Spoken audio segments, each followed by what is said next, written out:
Hello, everyone, and welcome back. As always, I'm your girl, Candy Washington. And before we dive into today's episode, which is hot topics for the Real Housewives of Beverly Hills, Kyle's husband, Mauricio Umansky's new girlfriend, Dorit being slammed for her racism and privilege, Erika caught stealing from the singer Amber, and also Hilary Duff, and I have the receipts.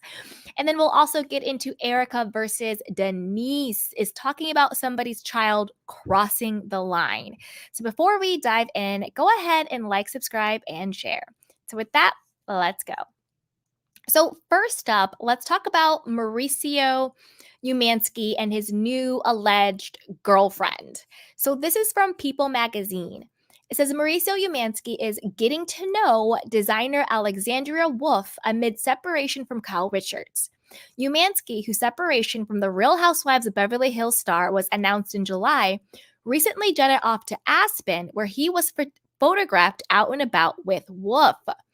Mauricio Umansky is spending time with a new woman amid his separation from Kyle. On Thursday, a source confirmed to People that Umansky and influencer Alexander Wolf are getting to know each other. Mauricio and Alexander have been enjoying each other's company upon meeting in Aspen, the source says. They've become good friends.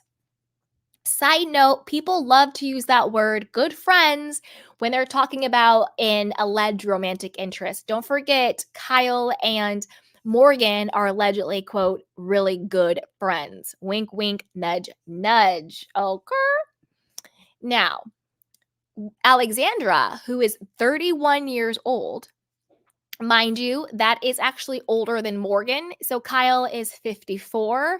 I think Mauricio is 53, 54. Morgan, I think, just turned 29. And this girl, Alexandra, is 31. So both Kyle and Mauricio, who are in their 50s, are dating people who are 29 and 31. Just throwing that out there. Or allegedly dating, put it that way. Who is from New York and now lives in Los Angeles, spending the holidays in Aspen. In the new year, Alexandra, who previously worked as a couture designer, is planning to launch her first fashion line. She is an accomplished designer, and they respect each other's entrepreneurial spirit, says the source. Now, I have my thoughts on this, okay? I'm going to get through this article, but I'm going to tell you what I think is really going on.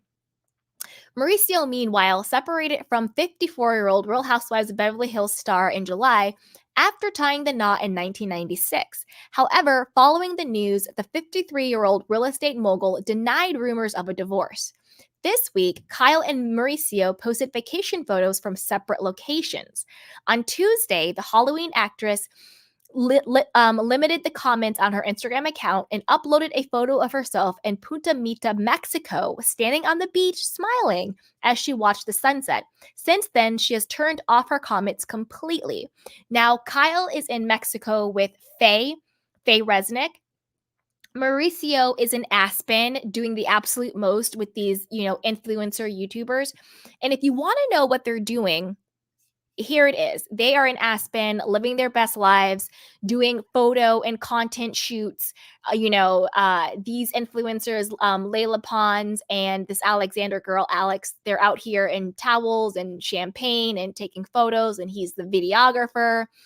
I'm going to tell you what I think is really going on, but this is what they're trying to put out there, that they're just having fun and spotted in Aspen and all of this. I also heard from shout out to Heather McDonald. She said that Mauricio's camp is claiming that these influencers, who they have millions of followers, so they do have some bank, they have some money, are also his real estate agent clients. And it's not salacious or romantic. But People magazine is saying that they're getting to know each other. I have my own take on this, which is neither of those two things. And I'll tell you what I think is really going on in a second. Okay. Meanwhile, the Dancing with the Stars alum shared footage of himself far away from his wife ahead of Christmas. Ski in the morning, hikes in the afternoons reflect perfect day, he wrote on a selfie that appeared on his Instagram story. He was dressed for the cold in a snowy wilderness joined by one of the family dogs. Last month, People received an exclusive sneak peek at Umansky's appearance on the Skinny Confidential Him and Her Show podcast, where he discussed his relationship status with Richards. and the desire for people to not intrude on his personal life. Well, that's a problem, Mauricio, when for over the last decade, you have branded and monetized and leveraged yourself as a family businessman on a reality television show. So you've made your millions of dollars off of the back of your family brand. So now that your family brand is falling apart, you can't ask for your privacy. Now, I don't mean for people to go crazy. Everybody, I don't care how famous you are, should have safety and privacy in, like, from safety and boundaries ways. Yes, 100%. What I mean is, like, y'all can't be asking for privacy for people on social media and stuff talking about the gossip and who's dating who and who's sleeping with who, when that is how you built your entire empire. It cuts both ways. You made your millions off of this family man image. Now that you're being exposed for allegedly cheating and the demise of your marriage, you can't all of a sudden expect privacy. Boundaries, yes. Safety, yes. But this type of privacy, I don't think so, homie. When I know what I'm doing with my marriage, I will let you guys all know. Until then, everybody can take a hike and F off, he said. Calm down, Mauricio. Go take a puff, take an edible, and chill out. Anyway, regarding headlines and comments, he added that he has a no need to read the BS because he knows what's happening in the couple separation. Well, you just contradicted yourself. You just said, when I know what I'm doing in my marriage, I'll let you guys know. So you're saying you don't know. Now you're saying you don't need to read headlines and comments because you know what's happening in your separation. You sound confused. You sound high. What's going on, Mauricio? Get it together, homie. The father of four also gave advice on how their marriage has lasted nearly 30 years. Being creative, go find things to do together. Be creative and do different things, he said. I'm not trying to lose my positivity, but I'm trying to stop the wall that the positivity creates. Boy, bye.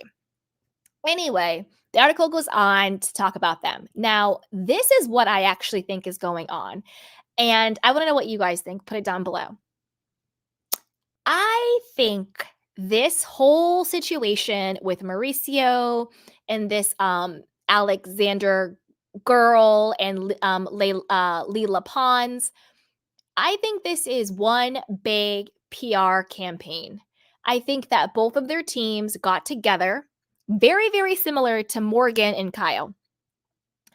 I think both of their PR teams got together and decided to do all of these stunts for likes, clicks, and views and all of that. Do I think Mauricio and this girl are smashing? Is there a sexual component there?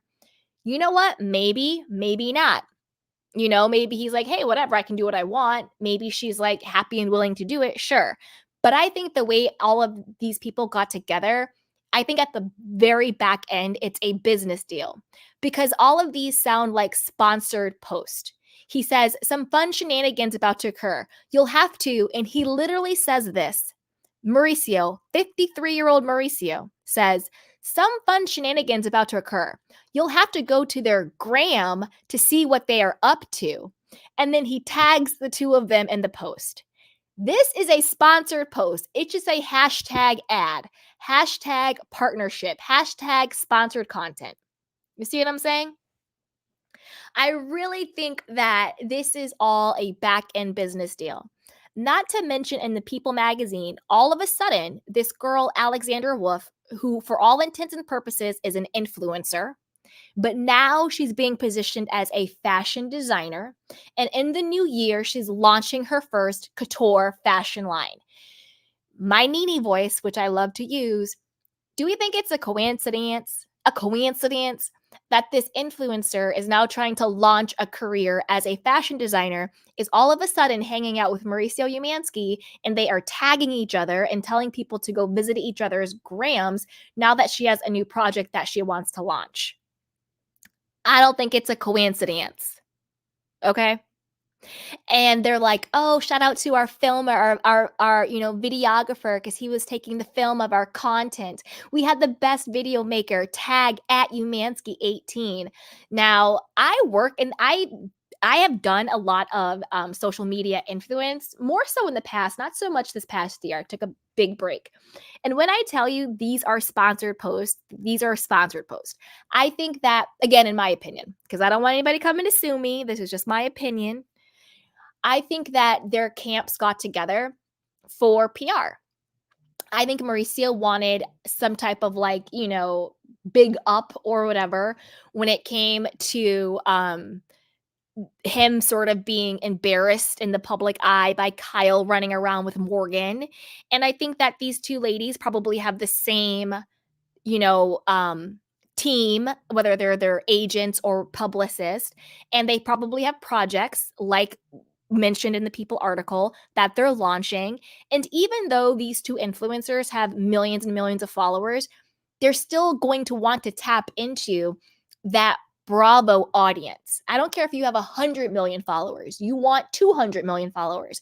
And they know that being seen with Mauricio Umansky, having him tag them and doing all these shenanigans, like he said, it's going to open them up to a completely different audience base. Maybe these two want to do a reality show. Maybe they want to be on Bravo, or they want to do their own Netflix reality show the way Mauricio does. This smells to me like very much PR relationship. Maybe smashing and hooking up is a fun byproduct, but I don't think that these people met organically and he's just happened to get to know them in Aspen. I think all of this was very much pre-planned, set up by their teams. I wouldn't be surprised if these girls get their own reality show.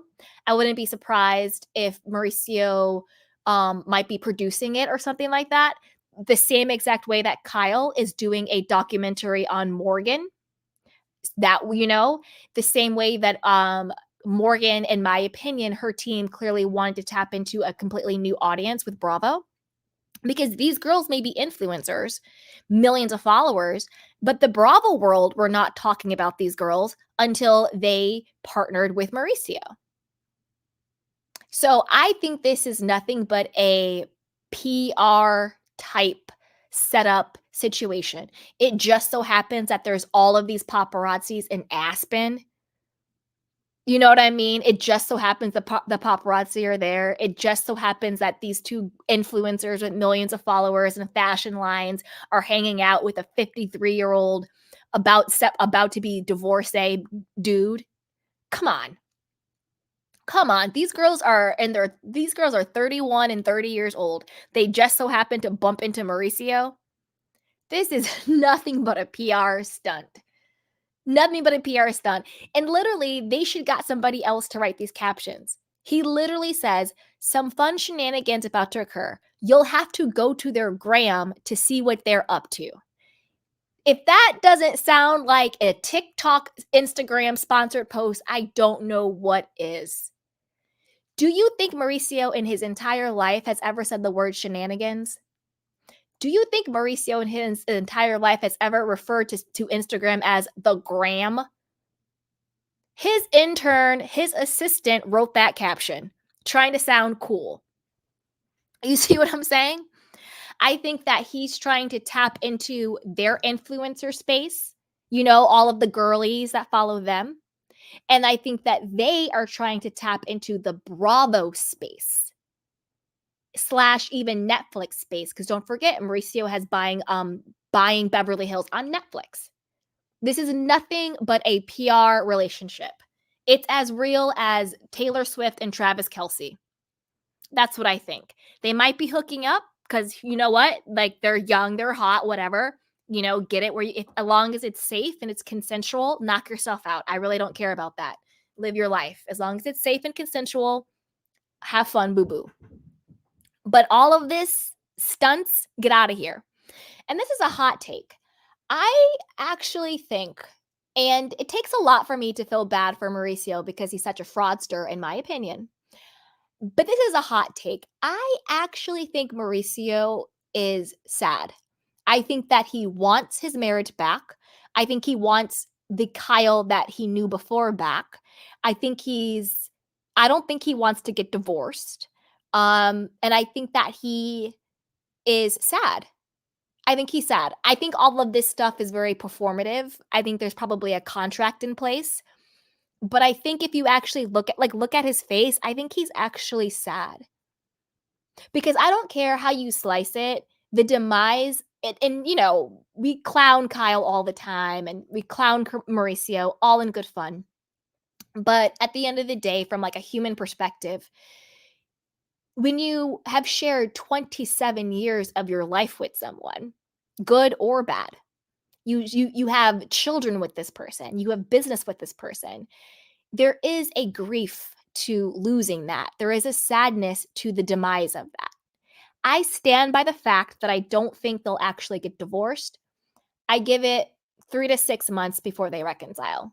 Maybe 9 months, depending on how the PR machine goes. Because, I mean, 27 years, regardless of their weirdness, there's a grief to that. And I do think he's sad. Even he has all this performative stuff going on. But I want to know what you guys think. Put it down below. And as always, be sure to like, subscribe, and share. So with that, let's move on to our next story. So this story is all about Kyle Richards being slammed for promoting a tequila company after the Kathy Hilton tequila gate drama, and despite being, quote, sober. Now, I have a hot take on this. My perspective on this might be a little bit different than what everybody is saying. So I will really want to know what you guys think, okay? So let's dive in and be sure to like, subscribe, and share. So this is from Reality Blurb. And you guys, don't worry, I do have the video of the promo so we can watch it. It says, Kyle Richards is getting slammed for promoting a new tequila drink after her feud with sister Kathy Hilton, which began last season when Lisa Rinna snubbed Kathy's Casa de Sol brand. Kyle, who recently got sober, was also shaded for championing booze. Kathy and Kyle may have called off the war, but for how long? According to Real Housewives of Beverly Hills fans, Kyle's tequila violates the peace treaty. In a December 20th Instagram post, Kyle promoted one of her family's favorite brands, their most beloved tequila drink called Mamita's Tequila Seltzer. Even though I choose not to drink, I do entertain a lot. I want my guests to have nothing but the best, said Kyle in a video. Everyone who tries it says it's the best tasting drink. Reddit fans are now wondering how Kathy will respond. So I have the video, we'll watch it in a second. I don't know, but I just saw Kathy take out her back and then I heard gunshots, joked one user. For someone who gets anxiety when she fights with her sisters, this is really a stupid move, said another. I thought she wanted a relationship with Kathy, wrote a third. Why go out of your way to poke the bear? What's going to happen is Kathy will be pissed and stop talking to Kyle, said a fourth fan. And Kyle will then play victim and cry on our screens because she doesn't know why Kathy is ignoring her. Other fans question why Kyle is promoting alcohol after getting sober. Isn't she sober? This is weird, asked one Redditor. Complain how people are not supporting you not drinking while you do an alcohol commercial? Okay, wrote another. A different user mocked the star. I hate alcohol because of what it does to you and how bad it is, but buy alcohol so I can still have money. Am I reading this wrong? I had given up drinking forever, but this tequila is so good that I had to start again, joked another Redditor. One fan theorized that Kyle eliminated comments on the recent post because she knew how people would respond. So I want to know how you guys are responding to this. What do you think about Kyle doing a, sponsored campaign for a tequila company and backing a tequila company when she is a proclaimed person who does not drink? And after everything that went down with Kathy and Lisa Rinna when it came to Tequila Gate. Now let's watch her little sponsored post, okay? Here we go. I am so excited to be investing in one of my family's favorite brands and go-to drink, Mamita's Tequila Seltzer. Now, if you like tequila, you are going to love Mamita's. Now, even though I choose not to drink, I do entertain a lot and want my guests to have nothing but the best. It's made with real tequila, natural flavors, and it's only 95 calories. Everyone who tries it said it is the best tasting drink. It comes in 7 flavors: Paloma, pineapple, mango, lime, spicy, and classic marg, and tequila sunrise. Keep up to date with all things Mamitas on their Instagram. And head to their website to find places to buy near you. Once you grab a pack, let me know what you think. I am so excited to be investing. Yeah, that was a lot of lipstick on her, right? Anyway, so to each their own. So what do you guys think about this? She's promoting this tequila brand. Now, I'll tell you what I think, and I want to know what you guys think. There's like there's a couple of issues here. Let's first tackle the Kathy Tequila Gate issue. I question why Kyle wants to promote a tequila brand after knowing everything that happened with Kathy. If you're going to promote a tequila brand, why not promote Kathy's and Paris and Nikki's tequila brand? I'm sure that they could get you a spot. If it's about money, I'm sure they could get you a sponsored campaign to promote their tequila on your Instagram. It's not coming out of their pocket. I'm sure they could get you to, be paid to promote their product. It is it's like it's too close of a dig to Kathy. Like, why does it have to be tequila? Couldn't it be vodka or gin or, I don't know, whiskey, champagne, rose? Like, if you want to be really shady, do a rosé against, I don't know. It could be anything. And then also what is really very shady is she said, my family's favorite tequila. That to me was 100% unnecessary and is very much a subliminal dig to Kathy. Because, okay, say you want to do the tequila promo, say you want to get this money for this sponsor campaign, fine. In the promo that you did, you said you love to entertain. So you should say, my friends, or like my other housewives, or my good girlfriends. Do something cheeky like that because you're saying you love to entertain. But to specifically say your family's favorite, given your family history with Kathy, now you're looking like you're being intentionally petty. If you wanted to still get the check and you still wanted to do the promo, cool. But you didn't have to say that. You didn't have to say it's your family's favorite because you weren't really talking about your family. You said you entertain a lot. And when I hear people say entertain, I think I'm having my friends over. We're doing couples dinners. We're doing like a girls' night. I don't think family favorite. You know what I mean? So to me, the fact that it's tequila, the fact that it's literally just a sponsored campaign, like she's not invested in it, to me, it just really sounds like an influencer thing, like sponsored content, like hashtag ad stuff. It's a little bit too much of a dig. Now, where my hot take is when it comes to the fact that Kyle doesn't drink and she's promoting alcohol is here.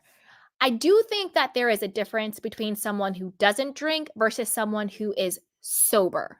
And Kyle has remained adamant that she's not an alcoholic and that she's not in AA and that her decision not to drink was more of like she just wanted a clearer head and all of that stuff. So I'm not going to dive too deep into that because I want to stay in my lane when it comes to somebody's, how they identify, whether as an addict or an alcoholic or whatever it is.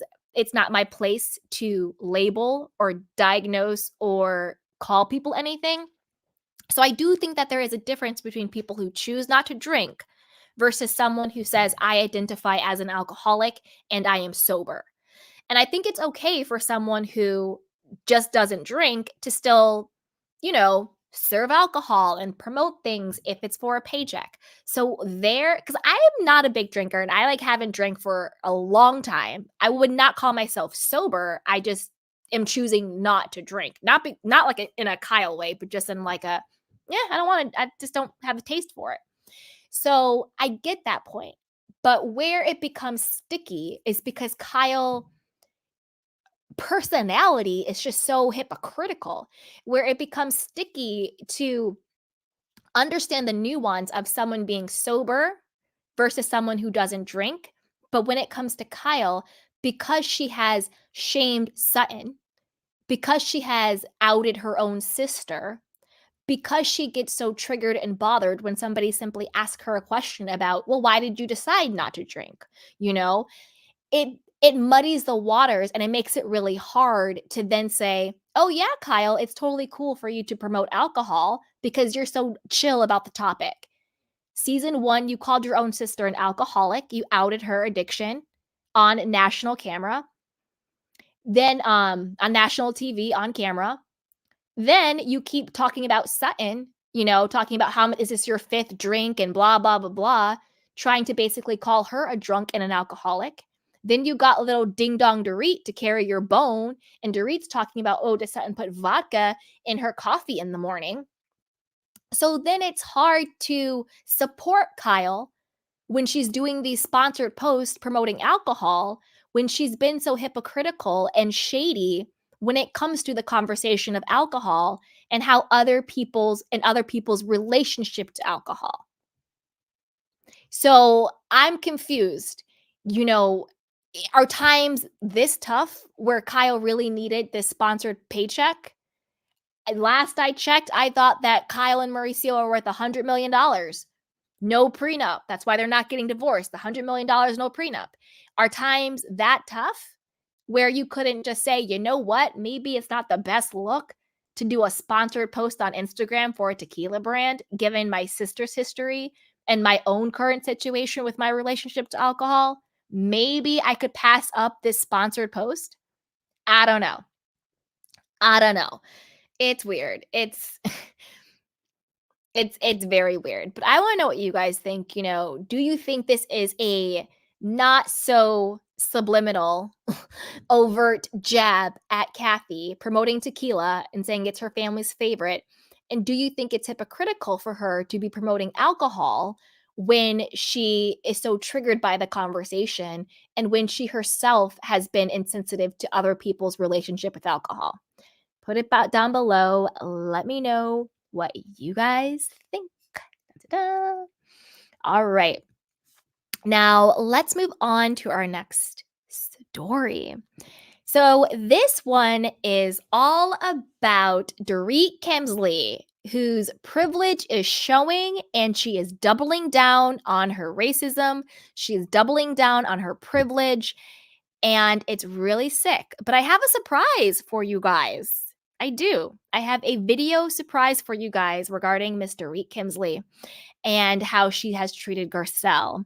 So before we dive in, go ahead and like, subscribe, and share.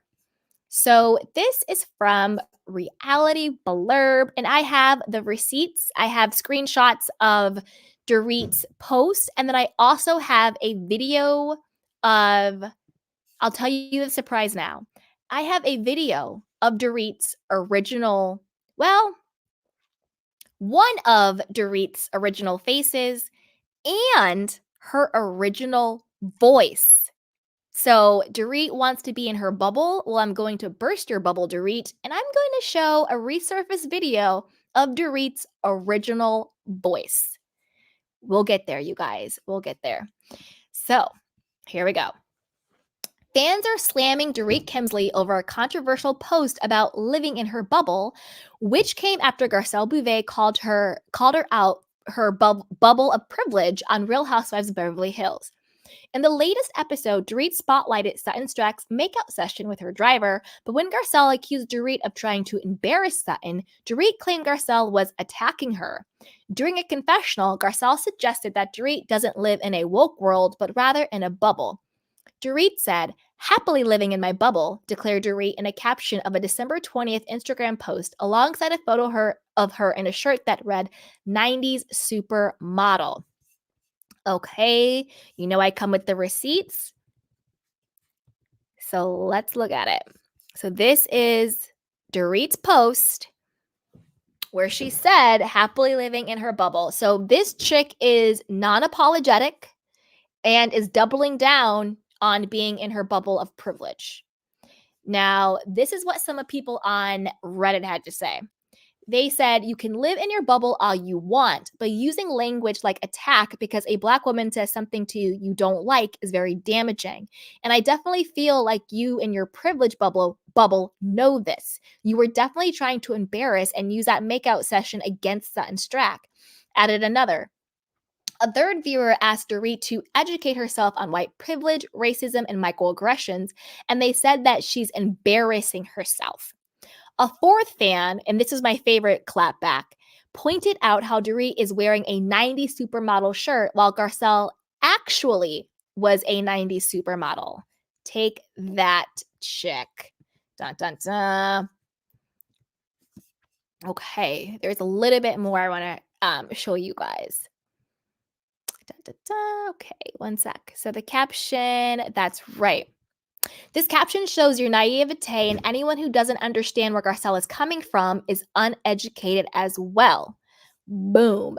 Now, this was also from Reddit, where it says the word attack absolutely has a different meaning to a Black woman than it does to a white woman. Dorit has thrown microaggressions toward Garcelle since she started the show. I was very surprised at how much Erika knew about this, and I'm so glad she said that for Garcelle. The world has been weaponized against Black people, and I think this lesson was really good, not only for Dorit, but for the fandom, which I agree 100%. It has been debated whether it was in fact microaggressions, and tonight it made it clear. Let's all take a lesson from this and use our words more carefully. 100%. And the thing is, Dorit has a pattern of being racially aggressive and being very microaggressions and dismissive and condescending to Garcelle, particularly Garcelle. I also think, and I truly believe this, I think that behind the scenes, Dorit is still listening to Lisa Rinna. I know she's not on the show, but I think she's still influencing the girls. I still think she's still influencing Erika, but I think Erika is breaking away from it. You know, I do think that Erika is breaking away from Rinna because she wants a relationship with Sutton and she wants a relationship with Garcelle, but you can still clearly see that Dorit is still very much drinking whatever Rinna's Kool-Aid was. Because I think that when Garcelle came on the scene, obviously Rinna had a problem with her and Rinna was the boss. Rinna was the one who was running the girls. And I think they still have that. And that's why Dorit's always like, if you don't like me, Garcelle, it wasn't that Garcelle didn't like you. It was that you always came after her and she didn't let you. Those are two different things. Okay? Two different things. Anyway, Dorit. Now, let's talk more about this pattern of behavior and microaggression that Dorit has had against Garcelle. So I found this article back from 2021, and this is from Reality Blurb. It says, The Real's Adrienne Bailon calls out Dorit Kemsley for screaming at Garcelle Beauvais at the reunion, tells her to pipe down, and says she's pissed. So shout out to Adrienne Bailon. 100%. She says, after her co-host on The Real, Garcelle Beauvais shared a clip of the 4-part special on her Instagram page, which featured an encounter between her and Dorit Kemsley. Adrienne let her thoughts be known in a couple of comments to the post. In Garcelle's clip, she seems calmly telling Dorit, you don't know that, before Dorit begins screaming at her. Let me finish, Garcelle, she yells. In a response, Adrienne told her co-host that Dorito, oh, I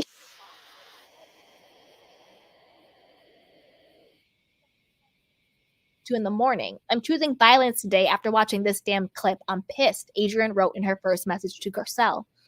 Then, in a second post, Adrienne suggested she could never remain as calm as Garcelle and would likely end up in jail if she was faced with that behavior that Garcelle has been forced to deal with. This show will end up sending me to a bad girls club or jail. Y'all are better than me, she wrote. In addition to facing off at the reunion, Garcelle and Dorit were also at odds during filming on season 11, with Dorit frequently accusing Garcelle of taking jabs at her, and Garcelle suggesting she's been left out of the group by Dorit and the other women on the show. That's why I'm saying I think it all stems from Lisa Rinna pulling the strings. However, I am not absolving Dorit because I think Dorit herself has issues with Black people. That is my opinion. I do think she thinks she's better than Black people, and I do think she has problems with Garcelle because Garcelle is Black. And I think she doesn't like it when Garcelle has the audacity to simply speak to her woman to woman because she thinks that Garcelle is beneath her. That's my opinion. Garcelle was making these digs and jabs in the group. It really was never it really was never when it was just her and I, and this was not something anymore that I could just kind of brush off. It's not okay. Dorit said on a September episode of The Housewives after show, Garcelle's the type of person where she'll poke and she'll dig. That's called The Show. Are you kidding me, Dorit? Shut up. Meanwhile, in her own segment, Garcelle admitted to feeling left out by the women, many of whom are a part of the faux Fox 5 friend group. I think the whole Fox Force 5, my feelings are my feelings, whether they believe them or not, they're still my feelings, she stated. And Garcelle was 100% correct. She was strategically being left out the group by them because they wanted to ice her out, because they did not like her. They were intimidated by her, and they did not want her to succeed. She was 100% correct. She was being iced out. They target people that they target, and they got pissed when it didn't work. Okay? Garcelle has also accused Dorit of talking too much, and as have many members of the cast, but according to the reunion sneak peek, it is Dorit who feels she wasn't being heard. So she has a pattern of this dismissive behavior, of this microaggression behavior, all of that. Now, this was on someone on Reddit says, was anyone else bothered by how Dorit mocked Garcelle's voice? So this was back from season 11. She said that whole scene seemed weird and rehearsed, but when she mocked Garcelle's tone of voice, it felt icky. It's obvious that she was just trying to make herself relevant because she knows she can't match Garcelle's fabulousness. But this part in particular felt wrong. And then they went on to edit and say, after reading through these comments, I realized it rubs me the wrong way because it felt racist, especially with the wide eyes and the head bobbing. Garcelle handled herself beautifully in that situation. Dorit seems truly oblivious about it, which is extra frustrating, especially with the comment from a few weeks ago, my mom has a Black friend. So not only did Dorit do a sort of, ghetto girl Black scent mocking Garcelle's voice, she also, remember, she's like, well, no, I'm not racist. My mom has a Black friend and we have Black help. So because your mom is friends with somebody's Black and you hire, minorities and Black people to clean your house, that means you're not racist? Girl, bye. Please shut up and have self-receipts. And like I said before, the chick is doubling down. So we already saw the post where she's talking about being in her bubble. And then she had the audacity to post another one. She just posted this one. She goes, the only bubble I live in is a love bubble. Sending much love to everyone for a happy holiday and joyous holiday season. Holiday throwback. Chick, the reason why you have to post a holiday throwback is because your husband isn't living with you. Why don't you post a recent photo? Oh, that's right, because PK is living his best life at the Beverly Hills Hotel and left you and your kids in your rented home that you have during your alleged robbery. Because you're still in that rented house, aren't you? And where is PK? Where is PK? PK is probably in London, dipping it and doing it. Or he's at one of the hotels he's living in. That's why you had to post a throwback picture, because you don't know where your husband is. Girl, bye. Girl, bye. And the fact that she's doubling down on it is disgusting and shows you that she knows exactly what she's saying and she knows the exact implications of what she's saying and she's owning it, which is sick and crazy to me. Sick and crazy. She's showing us exactly who she is. Oh, wait, actually, she's not showing us exactly who she is. I'm going to show you guys exactly who she is. I found a video, and it is so cringy, so I apologize in advance. It is cringy as hell. But I found a video from 10 years ago that shows you Dorit. Now, this is Dorit with her real voice. This is, and I'm not body shaming. Talking about somebody's surgery is not body shaming. It's just stating facts. Her face in this video is not her quote natural face. She's had some surgery, but it's not her current face. And I'm not shaming her at all. I'm not shaming her. I'm just saying this is what's going on. Okay?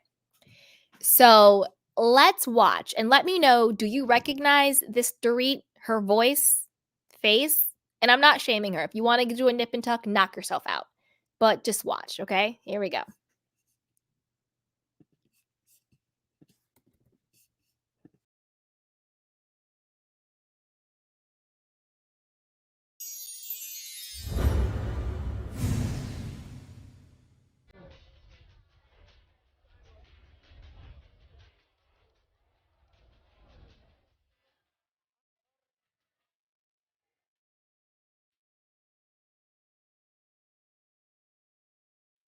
I really was inspired by 1950s, 60s glamour.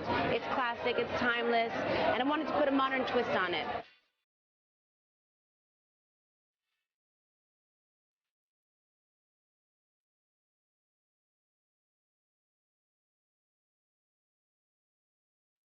That was really the initial inspiration, and then I found myself sort of creating and working with the colors that always go, which are always black, and I think white is such a fun way to express yourself in the summer as well, so I incorporated that, and then of course the vibrant colors.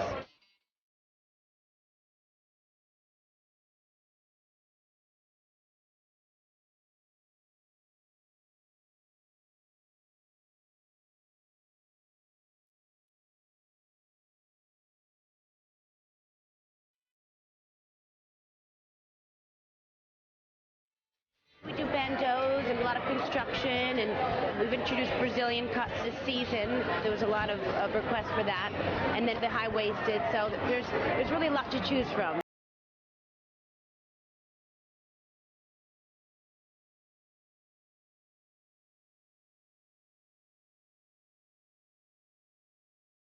Silhouettes, as you can see, I always try and introduce some new style, just a showpiece per se, you know, that stores really can put in their windows or that draw a lot of attention.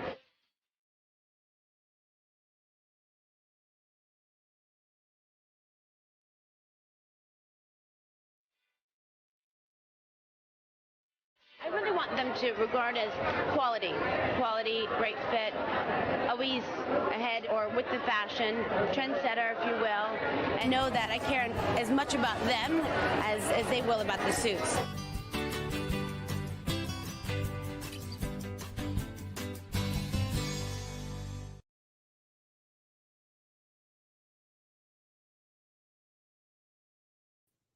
So you're telling me that's the same woman? You're telling me that's the same woman. All I have to say is this. Money well spent. Shout out to Wendy Williams. Money well spent. Dorit looks, however you want to slice it, she looks great comparatively, in my personal opinion. I'm not going to shame any woman or anything like that. But yeah. That was Dorit. Now, did anybody hear any type of accent? Did anybody hear any type of, I don't know, from European descent or European jet setter or anything like that? She sounded like Dorit from Connecticut because that's who she is. She was born and raised in Connecticut. She sounded like Dorit from Connecticut. She looked like it too. Anyway, I just think it's really funny that she wants to, mock Garcelle's voice and be rude to her when she doesn't even use her own voice. Girl, bye. Girl, bye.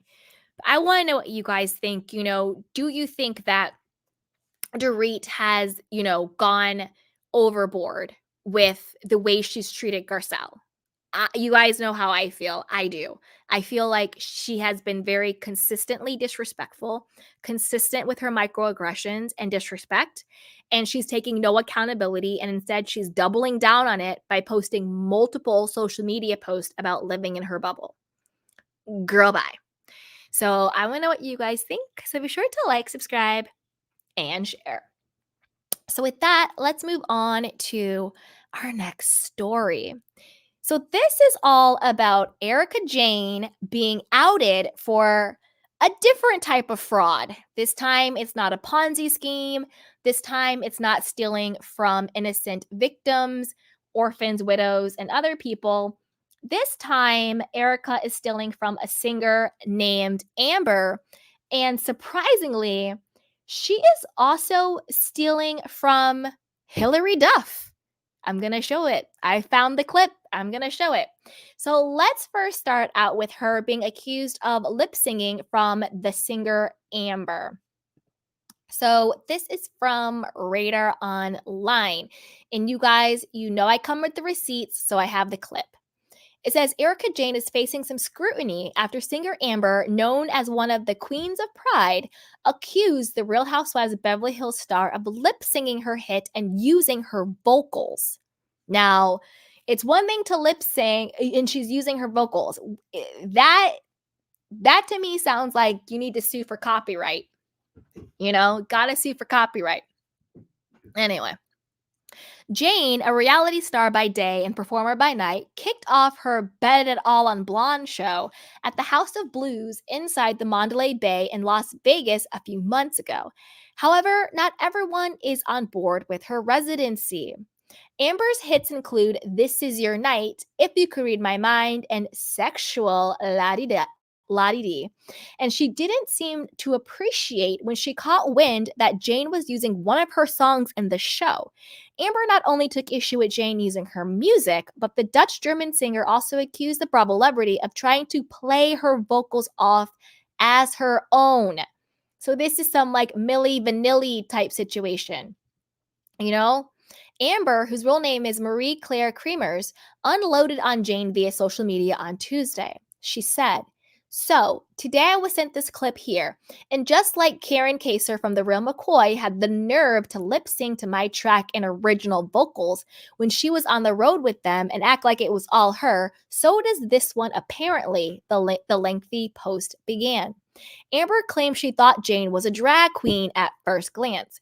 At first, I thought it was a drag queen, you know, where men dress up as women and give a dramatic lip sync, and people know and understand, and it is clear that it is an art form and not being the actual real artist of the song, and I can respect that, as I see that as an appreciation for the artist from the LGBTQIA+ community, the singer said. Adding insult to injury, Amber stated that after researching, she discovered Jane was on the Real Housewives franchises, adding, "No wonder I do not know her, as I don't watch that kind of stuff." That's when Amber, whose single was declared the 34th most successful dance artist of all time by Billboard in 2016, asked why Jane was performing her hit without permission or singing over the track. "Why are you not taking out a mechanical license and just set up a little produced track yourself and add your own vocals on it and then lip sync the hell out of it?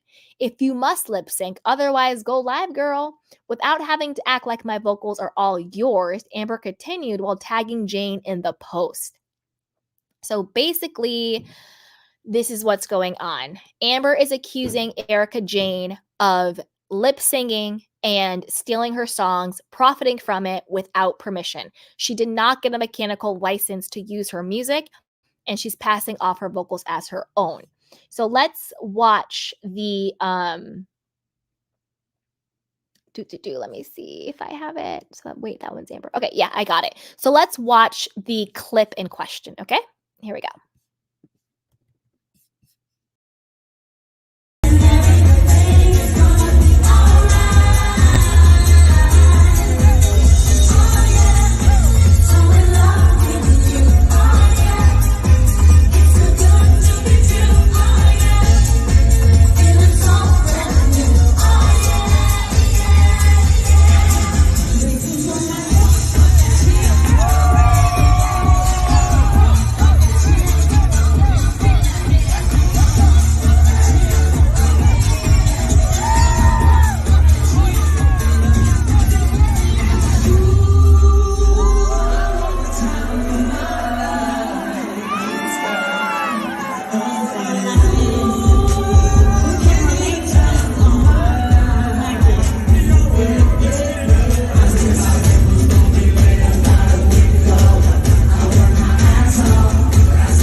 I mean, yikes. That is so clearly not Erika. Girl, what are you doing, boo boo? What are you doing?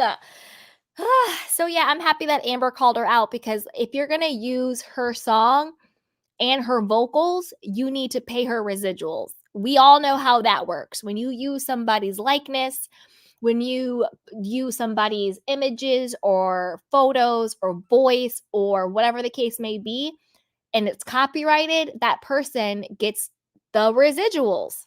So you need to pay up. You need to pay all the way up. And you might also need to pay Hilary Duff. So I found, because I was doing some sleuthing today, and I found a clip, and I'm going to play it for you guys. Erika Jane has a whole set on Vegas that 100% copies Hilary Duff's dance choreography from like 10 years ago. So not only is she stealing from Amber her vocals, but now her team is stealing the choreography from Hilary Duff. Didn't even change a beat. Didn't even change a beat. You guys ready to watch this? Because there's no article for it because I found it myself. So, all right, here we go. Well, I found the TikTok person who found it. That's what I did, okay? So, all right, let's watch that. And let me know what you guys think. Do you think this is a ripoff? Okay? Here we go.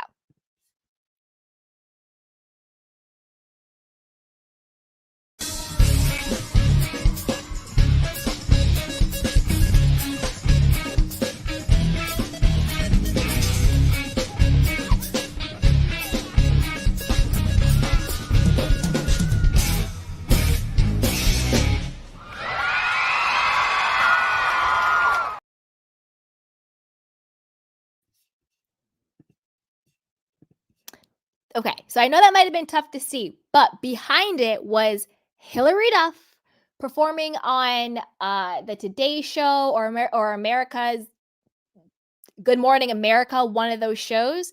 But the person right behind the video with Erika was Hilary Duff. And you can see that the background dancers are all doing the same exact dance. So she just 100% ripped her off, but Hilary did it better. And also, Erika was messing up the choreography. So, girl, you need to get it together. This ain't it. You're messing up Hilary Duff's choreography, and you are messing up lip singing from that girl Amber. Girl, bye. So I want to know what you guys think. Do you think this singer Amber has a case? I don't think Hilary Duff can be bothered with them stealing their choreography. But let me know what you guys think. Put it down below. And what do you think about Erika's residency in general? I mean, karma comes back to bite you. She was saying how, Denise's fans only was $7. Turns out tickets to Erika's show was $1. So she couldn't even get $7. $7, $1, whatever the case may be. Girl, bye. So put it down below. Let me know what you guys think. And be sure to like, subscribe, and share. So with that, let's move on to our next story. So this is all about Erika Jane taking jabs at Denise Richards' daughter's fans only, asking, quote, who's more profitable? Now, I personally think that talking about children and sexuality is off limits. Off limits. But I want to know what you guys think. So be sure to like, subscribe, and share, and let's dive right on in. So this is from page 6. It says, one second. All right. Erika Jane sharpened her claws for her latest argument with Denise Richards. On Wednesday night's episode of The Real Housewives of Beverly Hills, Erika Jane dragged Denise Richards' 19-year-old daughter, Sammy Sheen, into an argument by rubbing her fans-only page in her mother's face. I just want to know who's more profitable, you or Sammy, she asked with a straight face. That is an effing low blow to bring up my daughter's fans only, an enraged Richards said. The diss came after the reality stars were fighting about why Denise has a problem with Erika. Denise revealed she's still fuming over the fact that Erika was speaking about threesomes at a shindig Richards hosted at her house during season 10 of The Real Housewives of Beverly Hills. Oh, wait, 1 second, you guys. Thing popped up. Okay. Sammy apparently heard the entire conversation and Denise wasn't happy about it. After Denise confirmed the reason for her anger, a dumbfounded Erika shot back, "Okay, your eldest daughter is on fans only. She doesn't know what a threesome is." Now, this is the thing, okay? The real issue here isn't whether or not Denise's daughter knows what a threesome is. The real issue here is that Erika was insinuating at the time Sammy was 14, I believe, because she's 19 now, and this was back in 2010. She was 15, maybe 15 years old, around there. This is the problem. When you are insinuating that someone's minor child has experienced threesomes, that is a problem. And that is what Denise's core issue is. Because Erika made the comment, "Oh, if she hasn't had one herself, she knows what it is if she hasn't had one herself." Erika said that. If you are saying my minor daughter has had a threesome, I'm coming for your neck every single day, every minute of the day. Every time I see you, you're going to catch a problem from me. That is what the issue is. So the fact that Sammy, who is now 19 of age, has a fans only account really has nothing to do with the issue. Nothing at all. Sammy could be at Harvard University studying physics. Doesn't matter. The core issue is, Erika, you have a pattern of treating children with disrespect, over sexualizing them, and over traumatizing them through violence. You cussed out Garcelle's minor son, doubled down on cussing him out, laughing about it. You then, although Oliver is an adult, but you then said to Garcelle that you wanted to have sex with her son, and that, quote, his baby mama could join. I get he's an adult, but you're still saying you want to have sex with your, quote, friend's child. Because adult or not, that's still Garcelle's child. Highly inappropriate and disgusting and weird. And then you insinuated that Denise's daughter at the time, who was a minor, was having threesomes. That is what the problem is. You are deflecting and you are diverting your own accountability by trying to shame Denise and shame Sammy for the choices they're making on being on fans only. And I know it's the other way around, but sometimes you get flagged if you say the correct name. Okay? So that is what the core problem is. And I do think there has to be levels to this. Even though Sammy is quote, 19 now of age, that is still her child. And children, I think, should be off limits in these situations, particularly because Sammy on the show doesn't try to seek the attention. She's not trying to be in every scene. She's not creating her own storylines. She's on this show kind of how I think the children kind of should be on the show, where she's there, but she's really not there for like the one season. You know what I mean? She's not creating storylines. She's not getting in the mess. Versus like a Brooks on The Real Housewives of Salt Lake City. Brooks wanted Meredith's son. He wanted a snowflake, okay? He was in the women's business. He was having storylines. He was in confessionals. He was, talking about Jen Shah, this, that, and the third. Do I think what Jen Shah did was right? No. But at the end of the day, when you are an adult and you interject yourself into the business, sometimes you catch a little bit of smoke. So in those situations, I understand commenting on what someone's child says or doesn't do when they are of age and when they insert themselves. But Sammy was a child, and she did not insert herself in anybody's business. I also thought it was dead wrong of them to be like, "Oh, Denise, why are you trying to act like you're holier than thou? Blah, blah, blah. You're in Wild Things. You kissed women and you post this and that." Who cares? That has nothing to do with how she chooses to raise her children. I don't care what movies Denise has been in. I don't care if she's been a swimsuit model. I don't care if she's been a nude model. That has nothing to do with the fact that she doesn't want you talking about sex around her minor children and their friends. Nothing to do with it at all. It's nothing but a deflection from her own accountability and disrespect. And I do think a lot of it started and stemmed from, and I hate to say it, but again, Rinna. Because Rinna, during this time in Beverly Hills history, was running the girls. And Rinna made it clear, we're gunning for Denise. We're gunning for Garcelle. Made it very clear. And that's who the girls were gunning for. And as we know, Rinna has been so deeply jealous, particularly of Denise. And Denise got her feelings hurt when she realized that Lisa Rinna was never her friend and she was a snake and she was behind a lot of the stuff.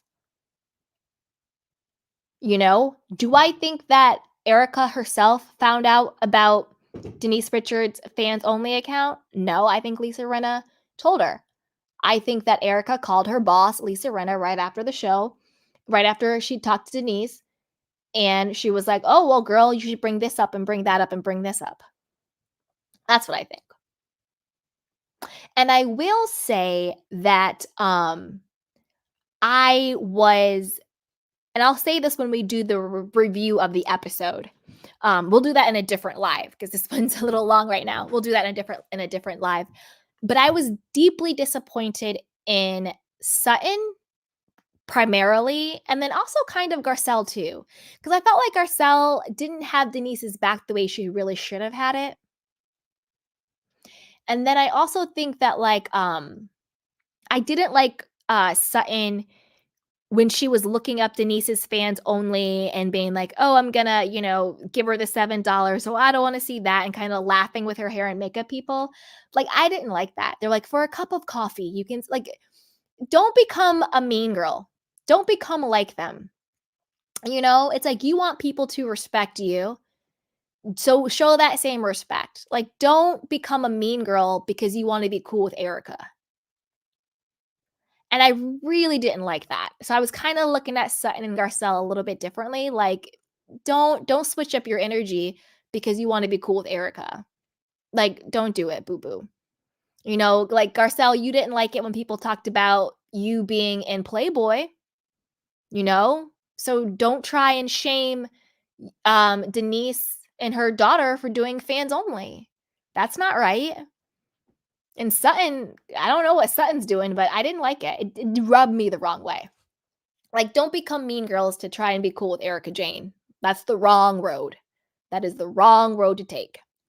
So that's kind of where I landed on that. But I want to know what you guys think. Do you think that Erika had every right to talk about Denise's children? Or do you think that Denise was right and keep my daughter's name out your mouth? And that Denise was right to still come at Erika. I don't care how many years have passed. If you say that my minor child is doing threesomes on national television, I'm coming for your neck every time I see you. Every time. So I want to know what you guys think. Put it down below. But before you do that, be sure to like, subscribe, and share. All right, candy canes. So we're going to do the review of the episode another day because I did all of these recaps. But if anybody wants to come up and talk about any of the hot topics or talk about Beverly Hills in general, you are more than welcome to. So I'm going to drop the link now. And here we go.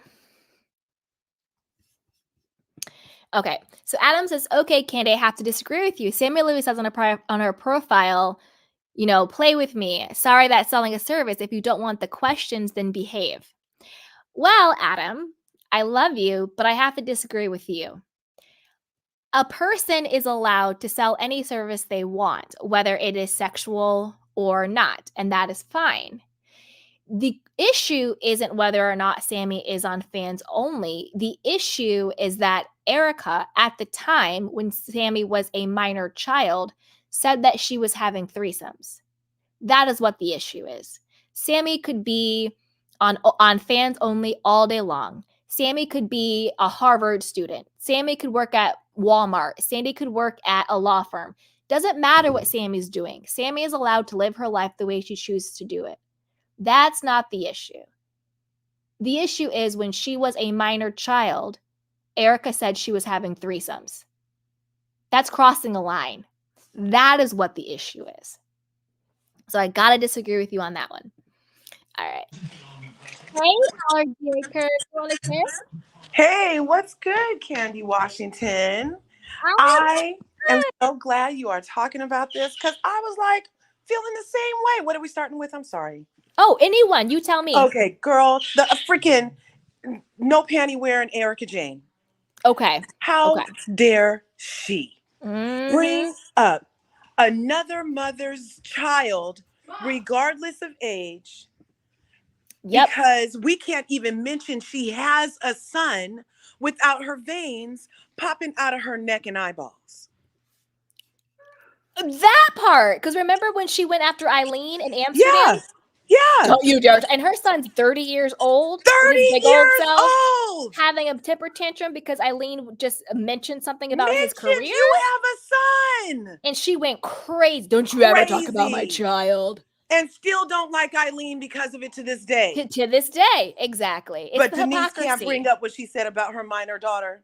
That was really trashy when she said that in real time. I was like, how dare, and none of the ladies, it was just like what happened to Jax. None of the ladies said anything. They laughed with it. And you know what I mean? They didn't even correct her while she was projecting her, what she did in her childhood onto Sammy's sweetness. 100%. And then 100%. To double, triple down in her nasty vileness and say, oh, who's making more money? You or your daughter? That was disgusting. That was disgusting. And she showed us exactly who she is. And that's why I was like, Erika hasn't changed. She's just showing a mask because she doesn't want to get canceled.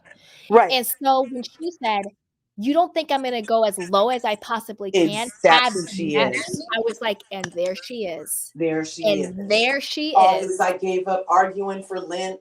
All this, I want to learn how to be empathetic because I'm 60 years old. And I said I don't care about burn victims.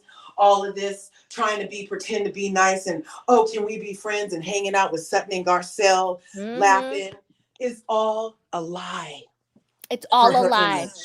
All a lie. The only reason why she said she was turning a new leaf was because she didn't want to mess up her Vegas residency. Yeah. And she didn't want to give the feds any more video footage of her acting like a damn fool.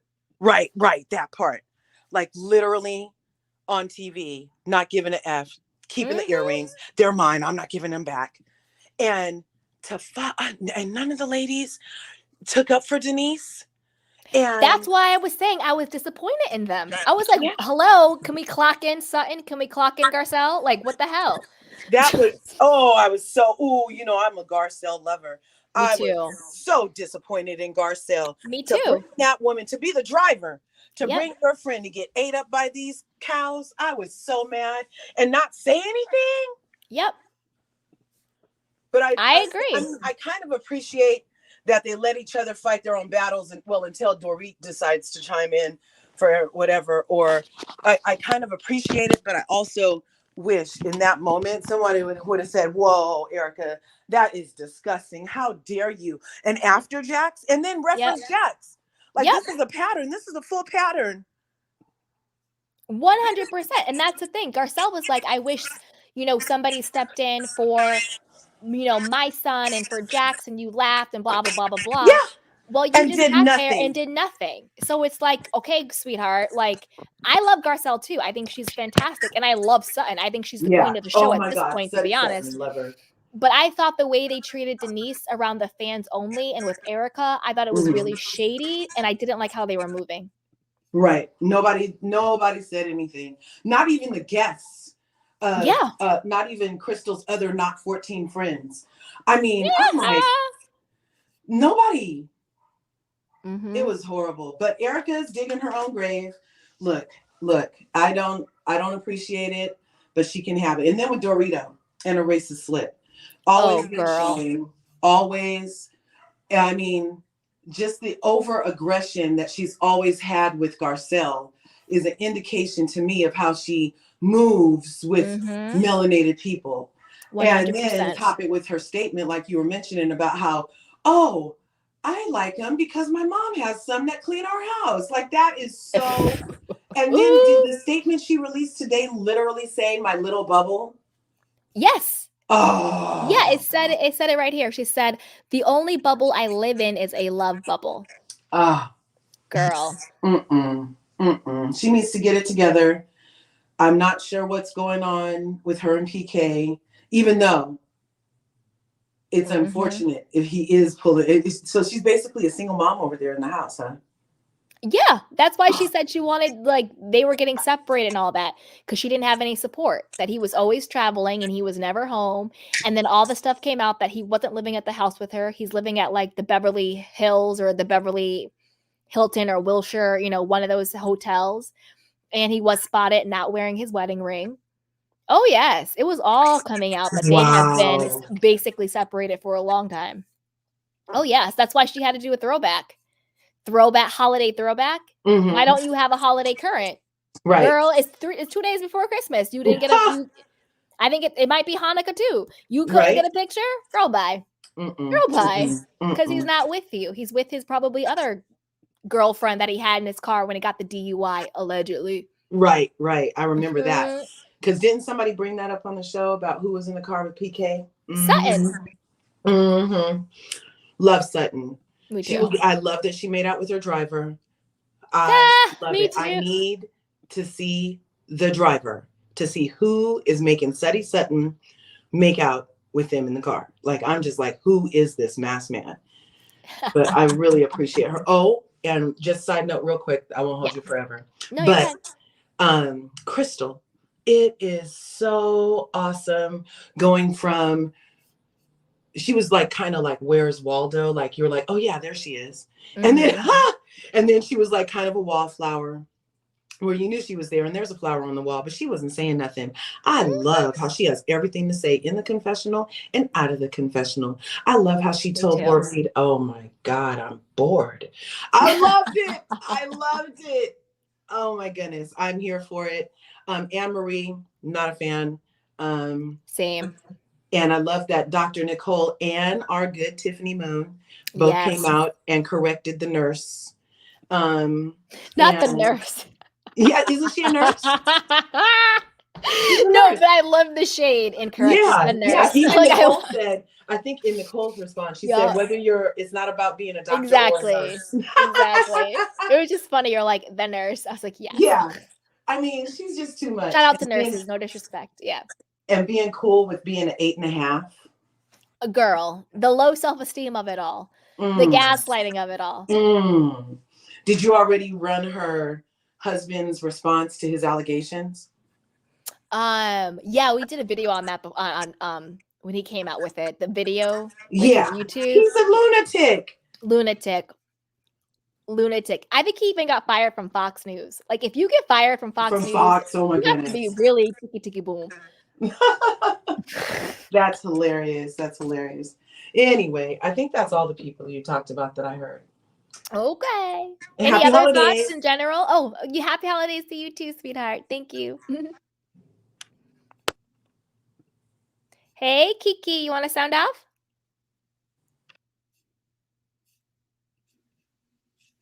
Hey, Kiki, you want to go? Hey. I don't think I can hear you. You're kind of going in and out. Try again. Hold on. Kiki? You might want to go in and then come back out. Candor, you want to go? Yeah, I'm going to be quick because it's pretty late here. Okay. Two late nights again, woman. The thing is, you forgot to mention one person. Who? Kim Richard Poppins. Okay. Cleaning everything out with that scarf. I mean, she had a lampshade in there. She had the kitchen sink. She had everything in that scarf for Kyle, but a hanky for her to cry on. Mhm. The what is going on with Kim? She's like all over the place, like a whirlwind. I think she's just there as Kyle's prop for support, basically. Oh, And yeah. the thing is, Kim's not even supporting. She's just looking at her thinking, "Kyle, you are a dick." Oh, no. And but the thing is, I love seeing Erika on stage. It's just a shame that they had to drown out the bones cracking when she was moving because of Not her the old bull age. cracking. Oh, no. I'm just like I've been on the phone to Shady Pines, wanting to know why they're letting the old people out on stage. They need to start collecting these people off the streets because they're crazy. Erika needs to go back to the old retirement home. And I'm pleased you noticed what Sutton and Garcelle were doing relating to Denise. These two, Yeah, I didn't like it. I didn't like right? the way they were moving. It seemed a little grimy. And you're the only one what's picked up on it, and I'm pleased because this is why I stay level with all the women because they have a nice side and then they go shady, thinking that it's clever going shady with people. It's not cool. Mhm. You can be classy in other ways and get your point across and own it without having to be like that. Mhm. And it was low. It was low, really. And Sutton of all people should know better of being bullied. You know what I Mhm. mean? Mhm. Like Larger Curve said, loved it when Crystal says, "I'm so bored." This is the Crystal I'm wanting to see. Mhm. The real Crystal. The Crystal what's going to get some airtime. Mhm. I want to see more of that. I want to see more of it being real. And like I say, we've got Erika fan in the chat. His name's called Adam. Oh. No, it's fine. He can like Erica. I just don't like anybody. And I'm The, not saying Adam does this. I just no, mean no, in no, general. absolutely. The When thing like is, the thing is, what people miss the point with Erica is she says she's going to do all this crap. She is a hypocrite because God forbid you talk about her child and she mhm. talk about anyone else's. And I'm going to put this out here, and it may be controversial. The only reason she apologized to Garcelle is because she didn't want to lose her job. Oh, That 100%. that was the top and bottom of it because she wouldn't get away with it with Garcelle and she's getting away with it with Denise. It's a double standard. Leave people's children alone. And you know, Agreed. if I was Denise, I would have turned around and said, Erica, how's your career going? Seems so you like opening your legs to old men for cash. Where's that getting you now? How much are you getting paid? You're Mhm. stuck on a so-called reality TV show looking like an absolute loser. Mhm. That's you know, Oh I'd no. have just hit straight back at her. I was just like, you're not clever, Erica. Denise Yeah. hasn't got that whip where I'd be whipping this bitch into shape. She'd be scared of me. Oh, not the B word. Hey Um, Kiki. You want to but like share? I But like I said, that's all I really got to say about this episode. And I just didn't even want to discuss Kyle and Dorit. They should have been gone a long time ago. Ugh, no. Mhm. Anyway, everyone have a good night. Katie, you You too. Okay, bye, sweetheart. Hey, Kiki. Oh no, we can't hear you, Kiki. Oh wait, I can hear like myself. Go ahead, Kiki.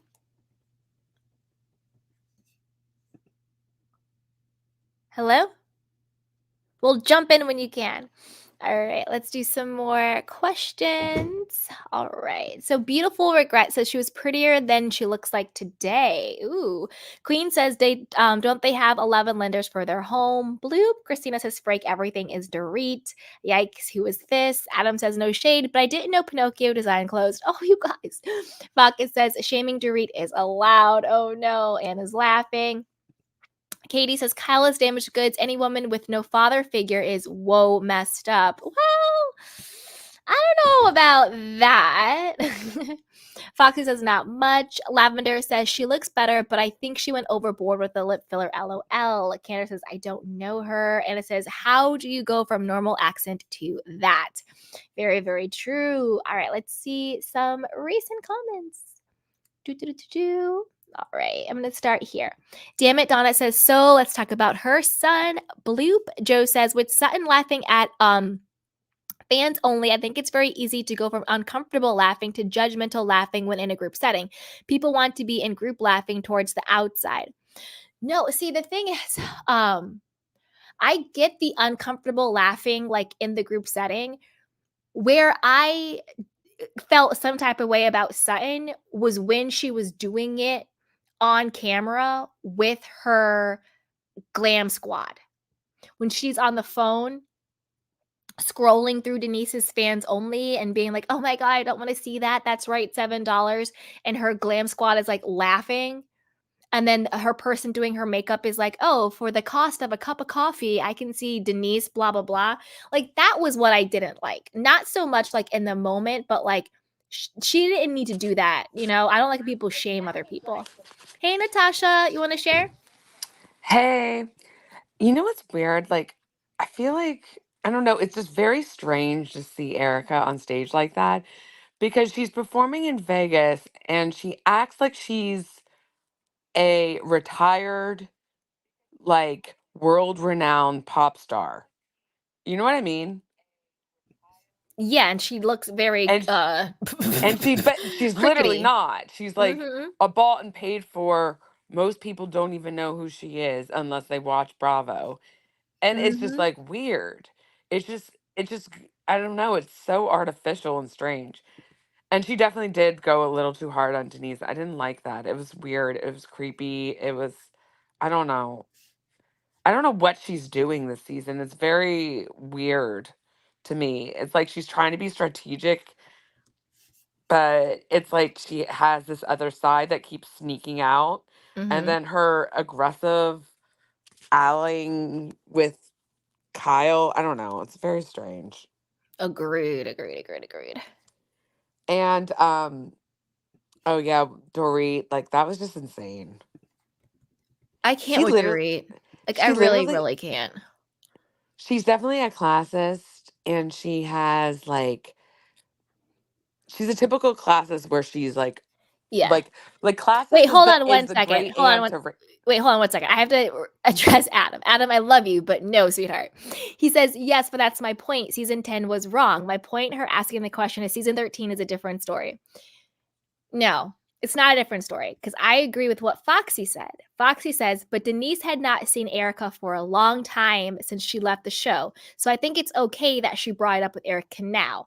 Exactly. Denise now is bringing up to what Erika said in season 10 because what Erika said in season 10 is wrong. I don't think that justifies Erika talking about her child's sexuality now. Do you see? Like, that's the point. And I just don't like it. I'm not talking about you, Adam, personally, because you know I love you. I just mean in general. No, I'm serious. Like, I just mean in general, I think it's something doesn't sit right when people try to shame particularly women who work in the sex industry. Like I don't know, I don't like that. Like stop. Like we need to just stop the misogyny, full stop. And Erika was dead wrong for saying that to Denise about her child. Yeah, whether it was season 10 or season 13, whether it was 10 years ago or today, she has a pattern. When somebody says that about your child, that's not okay. Erika doesn't get a pass for that. Like, come on. And she has a pattern. She's established a pattern. She said that Denise, like backyard thing. She said it to Garcelle. Now she's talking back. Like this is her pattern. She doesn't care. And the hypocrisy of how she was, the level of irrational, like aggressive, borderline violent, protective scenario that she came up with when the sheer mention that she birthed a child. Like, it's out of control. Crazy. It's out of control. Okay, keep going. Sorry, I cut you off. I don't even remember what I was saying, but Dorit. Yeah, so like I always felt like classism is like the great, they don't like erase each other. They're kind of like coexist, you know what I mean? Like a lot of time racism exists within classism too, you know? It's almost like classism is like the great aunt of racism almost, you know? And so like I think that because I've seen Dorit behave very dismissively, like that's just her style. Like she's known to be a snob. Like people have talked about it to other people, but in particularly, I've seen her the way she interacts with Black women.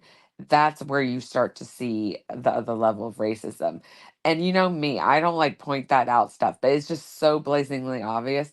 And that scene I'll never forget because it was like almost like an SNL skit, how cliche it was for her to say, my mom is best friends with a Black person and a lot of our hired help. Like it felt like it was like she was doing a comedy sketch because it was so on the money and so cliche and so Mhm. textbook of what someone would say that's so out of touch and like you know what I mean? Yeah. It was absolutely insane. And so, like, ever since then, I was like, and she never, ever, ever, that's the thing. She never looks at stuff and says, you know, I learned. She said it in this moment because I felt like she felt the pressure to, because all these women she didn't know. And then also Bill Burr's, and notice that she didn't really respect Bill Burr's wife until she found out it was Bill Burr's wife, too. You know what I mean? She's like, oh, Yeah. my husband is performing. Who's your husband? Bill Burr. Oh, okay. One of the most famous comedians ever. Okay, got it, got it. And I then, actually didn't like Nia. yeah, I don't think she Well, knew what she was getting herself into. I think she was low key auditioning for the show. Oh, you think? 100%. She did look 100%. a little too pleased to be there. Like she I was think I think smiling. I think she was 100% auditioning for the show because then Crystal did some posts about give this woman a diamond because she's really close to Crystal and Mm, give this woman a diamond, and now there's all these articles replace Anna Marie with Nia and all this stuff. But my issue with Nia is that like she kind of proved that like she doesn't have a backbone. Like you just take the bait. Like Dorit says, "Oh, I want you to say this tonight," and so you go and say that tonight. And then when with they no ask you context. with no context, and then when they say who told you, you don't tell the truth. You say, "Oh, I was talking to the girls." No, you should have been like Dorit said. Like, so to Exactly. me, I'm kind of like, I don't know. I don't know. Yeah, it's weird. Like the way that interaction with Dorit was very strange. Like she just walked straight in, and she was like, "Guess what? Like you didn't even know this woman. At least you're pretending not to, but you're gonna go right to her and tell her something about your friend. That's Mm-hmm. very strange. That's not how normal humans act at all. So yeah, it very much was pre-planned. Mm-hmm. Um, and then she had absolutely no follow-up questions when she realized that she looked stupid even playing into their games because Sutton was probably the one that was right. And then she started laughing along with all of Garcelle's jokes. Mm-hmm. Because she was like, "Oh crap. I just worked for the wrong team." Exactly. Exactly. It's like, no, girl, you got to double down. Hey, Kiki. Hey, Rena. Hey, how are Can you? you hear me? Good. Oh, now we can hear you. Yay. Okay, So, so Uh, Kiki, you sound off, then Rena. yeah, okay. So, I'm gonna start with Dorit.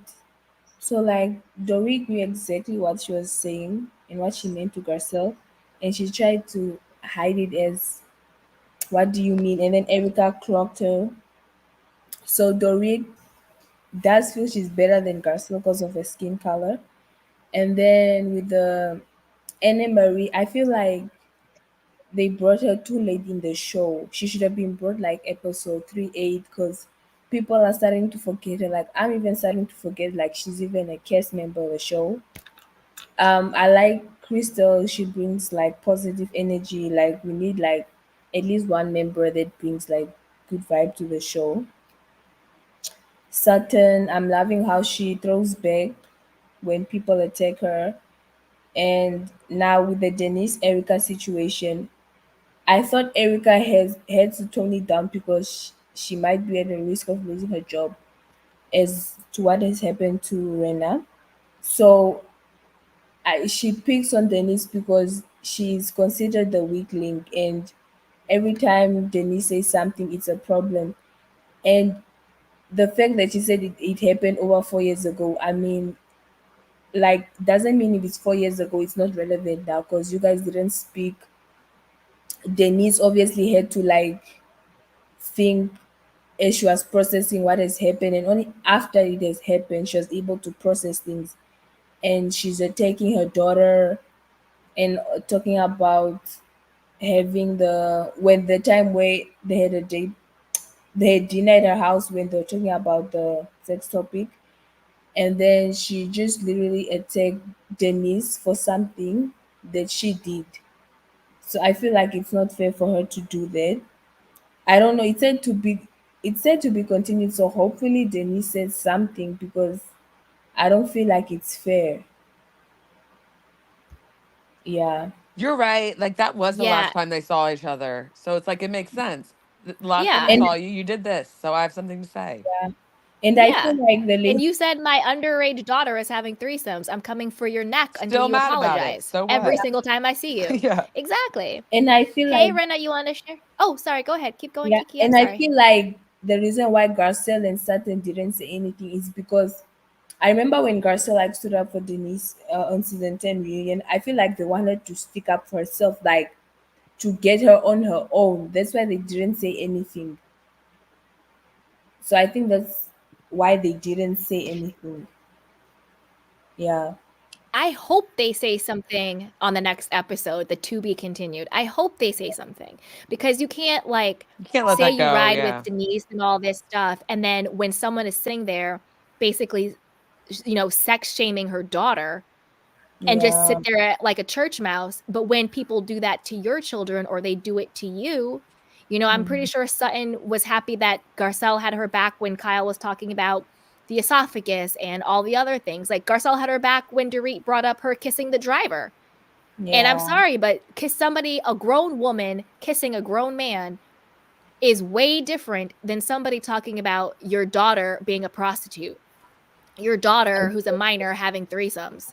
Like, I'm sorry, but it's apples to oranges. So if you can have the smoke for someone when they just diss your friend for kissing someone, you need to have the smoke for someone when they're sitting there sex shaming somebody's child. Especially since you've had experience And with them especially in since your this kids. and not just experience, but with the same exact person Same who exact cussed person. out your child. You wanted people to have your back when they cussed him out. You fell out with people who laughed about it, but you want to be silent when somebody's doing it to somebody See, else's this is where child. she loses me. That's Yeah. where I'm kind of like, and I love Garcelle Me and I love too. Sutton. They're my absolute favorite people, but Yeah. I'm just sort of like, What are you come on, doing? guys, you got to Yeah. kind of like get with it on this one. Yeah. Agree. Yeah. Yeah. Okay, Rena, you want to sound off, sweetheart? Well, you guys might think this is a stupid question, and I hope it's No not. stupid But questions. No. so I watched the episode. I actually watched it twice, and I don't know why Garcelle got mad at Dorit. I don't know exactly what was said. Like where did that? Could someone tell me like came from? Like that scene where she was telling her, "I don't have to educate you" or anything like that. I missed it. Yeah, She I can said she give. was attacking her. I'll give you the quick clip The way notes. she was attacking her. No, No. Dorit was describing the interaction and she described Garcelle talking to her and calling her out as attacking her. And she was like, I wasn't attacking her. She's like, well, I felt attacked. She's Exact. like, well, that's not attacking, actually. Well, wait a minute. I'll give you the clip notes Oh, to give exactly. context to it. So, the reason Okay. why that conversation in particular triggered Garcelle is because of Garcelle and Dorit's personal history Yeah. of of doing very targeted racial micro and then also overtly aggression It's like towards macro. macro, there you go, macro and micro racial aggressions towards Garcelle. Dorit has a history of this. She yells at Garcelle. She talks to her in a very dismissive tone. This is also happening off of the back of when Garcelle said to the group, not sure if I feel comfortable with you guys being around my children after everything that happened last season. And Dorit being like, you need to get over it. It was a year ago. How dare you say, like, and making her feel like Garcelle was doing something wrong and that Garcelle needed to apologize to Dorit because Dorit's feelings were hurt, that Garcelle felt some type of way. So she was very much villainizing Garcelle for having feelings and was being very much a Karen and making it about herself. And Dorit has made fun of Garcelle the way she's spoken. So there has been a history over the past 3 seasons, ever since Garcelle got on the show, of Dorit making these very privileged, Karen, racial aggressions toward Garcelle. It had been bottling up. Garcelle had just had enough. Yeah. And so when Garcelle, who was just speaking normally, having a conversation, being very direct, and was just like, oh, I feel like you said that because you wanted to embarrass her. Then all of a sudden, Dorit says, you are attacking me. And Garcelle was like, no, I wasn't attacking you. She's like, well, I feel like you said that. And she's like, no, that's what I said. Very calm, very normal. And it is a racial aggression to say that a Black woman is attacking this white woman because how dare she just ask a question or call her out. And so that's why Garcelle was just like, I feel triggered by you saying I'm not attacking you, and it's not my job to educate you as to why you saying that is racist. And then Dorit also had a history of saying, oh, I'm not racist because my mother is friends with a Black person and we hire Black help. Like, and she was 100% serious. And she was dead serious about this.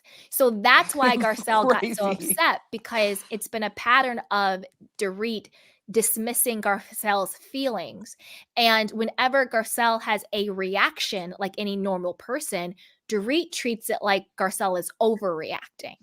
It's very gaslighting. Literally, she's just having a conversation. She's being direct, and she's like disagreeing with her in a normal adult manner. She's being a normal person. Yeah, and because she's disagreeing with her, she doesn't like the words that she's speaking calmly but stern.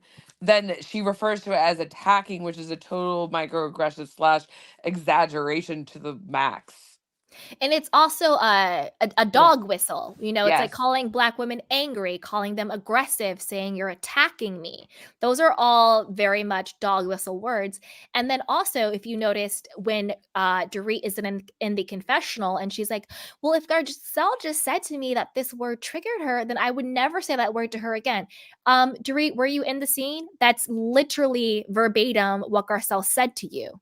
She said, I am triggered by you saying that word to me. Don't say that I'm attacking you. That's exactly what she said. Literally, but then in the confessional, Dorit tried to gaslight us, acting like Garcelle wasn't being transparent about her feelings when she was extremely transparent about it. What she said no to was, I'm not going to have a sidebar with you to educate you on how not to be racist towards me, because that's not my job. And that's why she said, it's not my job to educate you. So that's where all that came from. So I didn't miss anything. I just kind of wasn't really connecting the dots exactly.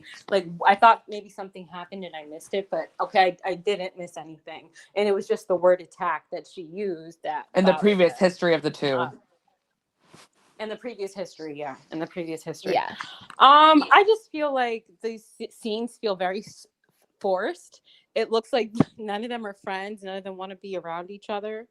I just feel like it's getting more and more. I don't see a genuine friendship between anyone except Kyle and Morgan. Though that's the only genuine friendship. That's a contract. Even if that's a contract. And even that's on the outs. Yeah, even that's not really a real friendship. It just seems like it's all forced. I think Sutton and Garcelle are friends. I don't know if you guys watched the New York City Housewives, but like they all had a genuine friendship. Even Atlanta, they all have like genuine friendship. Looks like Beverly Hills. It's like a soap opera. It's starting. And you know what else I thought of? And like, like you're in the wrong when the morally corrupt Erika has to correct you. That part. And the only reason why I think that was crazy. Yeah. Well, and the only reason why I think that was crazy. Garcelle, Yeah, she was defending Garcelle. Like, she didn't just piss Garcelle off last season with, disrespecting her kids. Like, Erika, I don't know. Erika, She's like, I don't know Dorit, what come to say. on. Like, Well, I think the reason why Erika was defending Garcelle is because I think that the alliances are turning. I think that Erika is trying to separate herself from the Faux Fox 5. And I think that she wants to join Garcelle and Sutton. Because if you think about it, public the likes two, other, yeah.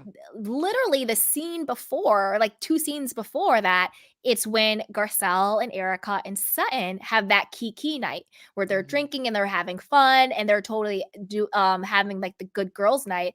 And Garcelle says, this is the good trio. And so you see alliances starting to shift. And that's why Dorit got so pissed when she got up and she was like, I'm leaving. And then Erika was like, well, let me give you a hug before you leave, because Erika's still trying to keep that alliance while she's also trying to align herself with Garcelle and Sutton, particularly because Lisa Rinna is now gone. And I think with Lisa Rinna leaving, that opened the door for that alliance to shift. And I think we're going to see more of the alliance between Erika, Sutton, and Garcelle. And I think she's not stupid. She's aware of public opinion. She knows that the public likes them way more than whatever alliance she has. Yes. It's also production. And this is PR. It's also production. Of PR for her. And the reason why it's production is because when Garcelle said in the confessional, oh, so this is just a little, social experiment. They do get along and all this stuff, blah, blah, blah. I think production is behind the scenes really trying to make Erika work for the show.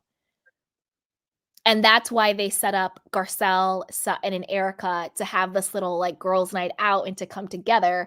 And that's why Garcelle said it's a social experiment trying to get everybody together. When they do that, that's production as well, because that's them producing storylines and producing alliances, because they're trying to break up that Faux Fox 5. That's why you see Kyle having the edit that Kyle has. Kyle's never had an edit the way she's had this season, because Kyle's really just hanging out there to dry. And I think it's production is breaking up the Fox 4? 100%. Why do you think that is? Because of what happened last season when it got exposed that they were the Faux Fox 5 and everything that went down. I mean, Lisa Rinna got fired for a reason. It went off the rails. They went off the rails. And I think that's why they're trying to break up that particular alliance. And that's why they're having like Garcelle and Sutton and Erika meet up. When in the world will that ever happen? Yeah, like they don't seem like a go-to hangout crew. Yeah. Hey, Miss Bernice, you want to share? Hey, I just want to put my comments in, then I'm going to dip back down. Okay, sweetheart. Go ahead. I'm so proud of Garcelle for checking Dorit. And then when she said, it's not my job to teach you, and then she tried to backpedal and say, well, okay, I'm sorry, whatsoever. And Garcelle gave her that look, like in Sparkle when Mama told Sister, I said my piece. Garcelle has said her piece, and you're no longer relevant to Garcelle anymore. You are dust, you are dirt, you are nothing to her. And for Crystal, I was trying to root for her, but she backpedaled a little too, because you said what she said. Yep. And then you try to say, well, I can't remember exactly. See, you're not an ally. You're not an ally. You jumping back into that wannabe. That's not cool. That's not cool. 100%. And Erika been a snake since she been on the show, and she's still a snake, because you insinuated that them kids was having sex. You know better than to own was Orange County when she when the one of the housewives offered the 14-year-old cocaine. You ain't no better than that. Yep. You know better than that. It was Shannon's daughter, the weird one. And it was that weird lady, yeah. That ran off at exactly. You know better than that. You trying to be on the kinder and gentler and humble Erika. No, you still a rat. You're not to be trusted. And you're trying to suck up to Garcelle because Garcelle is a fan favorite. And you figure if Garcelle like me, I mean, everybody else gonna like you. No, Garcelle don't trust you, so she's gonna hold you at a length. You know. Don't nobody care about Kyle and her wannabe lesbian relationship. That's really it's not a lesbian relationship. Okay. Um, but other than that, the read is trash. She need to go to the store and get her some ranch dressing to go with her Doritos and just call it a day. That ranch dressing, Miss Bernice. I love it. Yes, some ranch dressing to go with her tired old Doritos to make them flavorful because she is tired and she played out. And I don't want to. When she come on the screen, I'm just gonna mute my channel. When somebody else start talking, I take the mute off. I don't want to see her. I don't like her, and she hasn't grown. She stayed the same person, and it's not becoming. And she can take her post traumatic stress. Oh, I still need therapy. Oh, my kids got to stay homeschooled. Go home and teach your kids something. Cause I don't want to see you on the screen. But other than that, I digress. It's Capricorn season. Woosah, woosah. Aw, thank you, Miss Bernice. Okay, kiddos. Y'all have a wonderful holiday. You Bye bye. too. Happy holidays, Bye, happy sweetheart. holidays. Thank you, Miss Bernice. Bye, sweetheart. Bye. Oh, I love her. So sweet. Yeah. I mean, no lies detected. No lies detected. Dorit needs to go. She just kind of sucks as a person.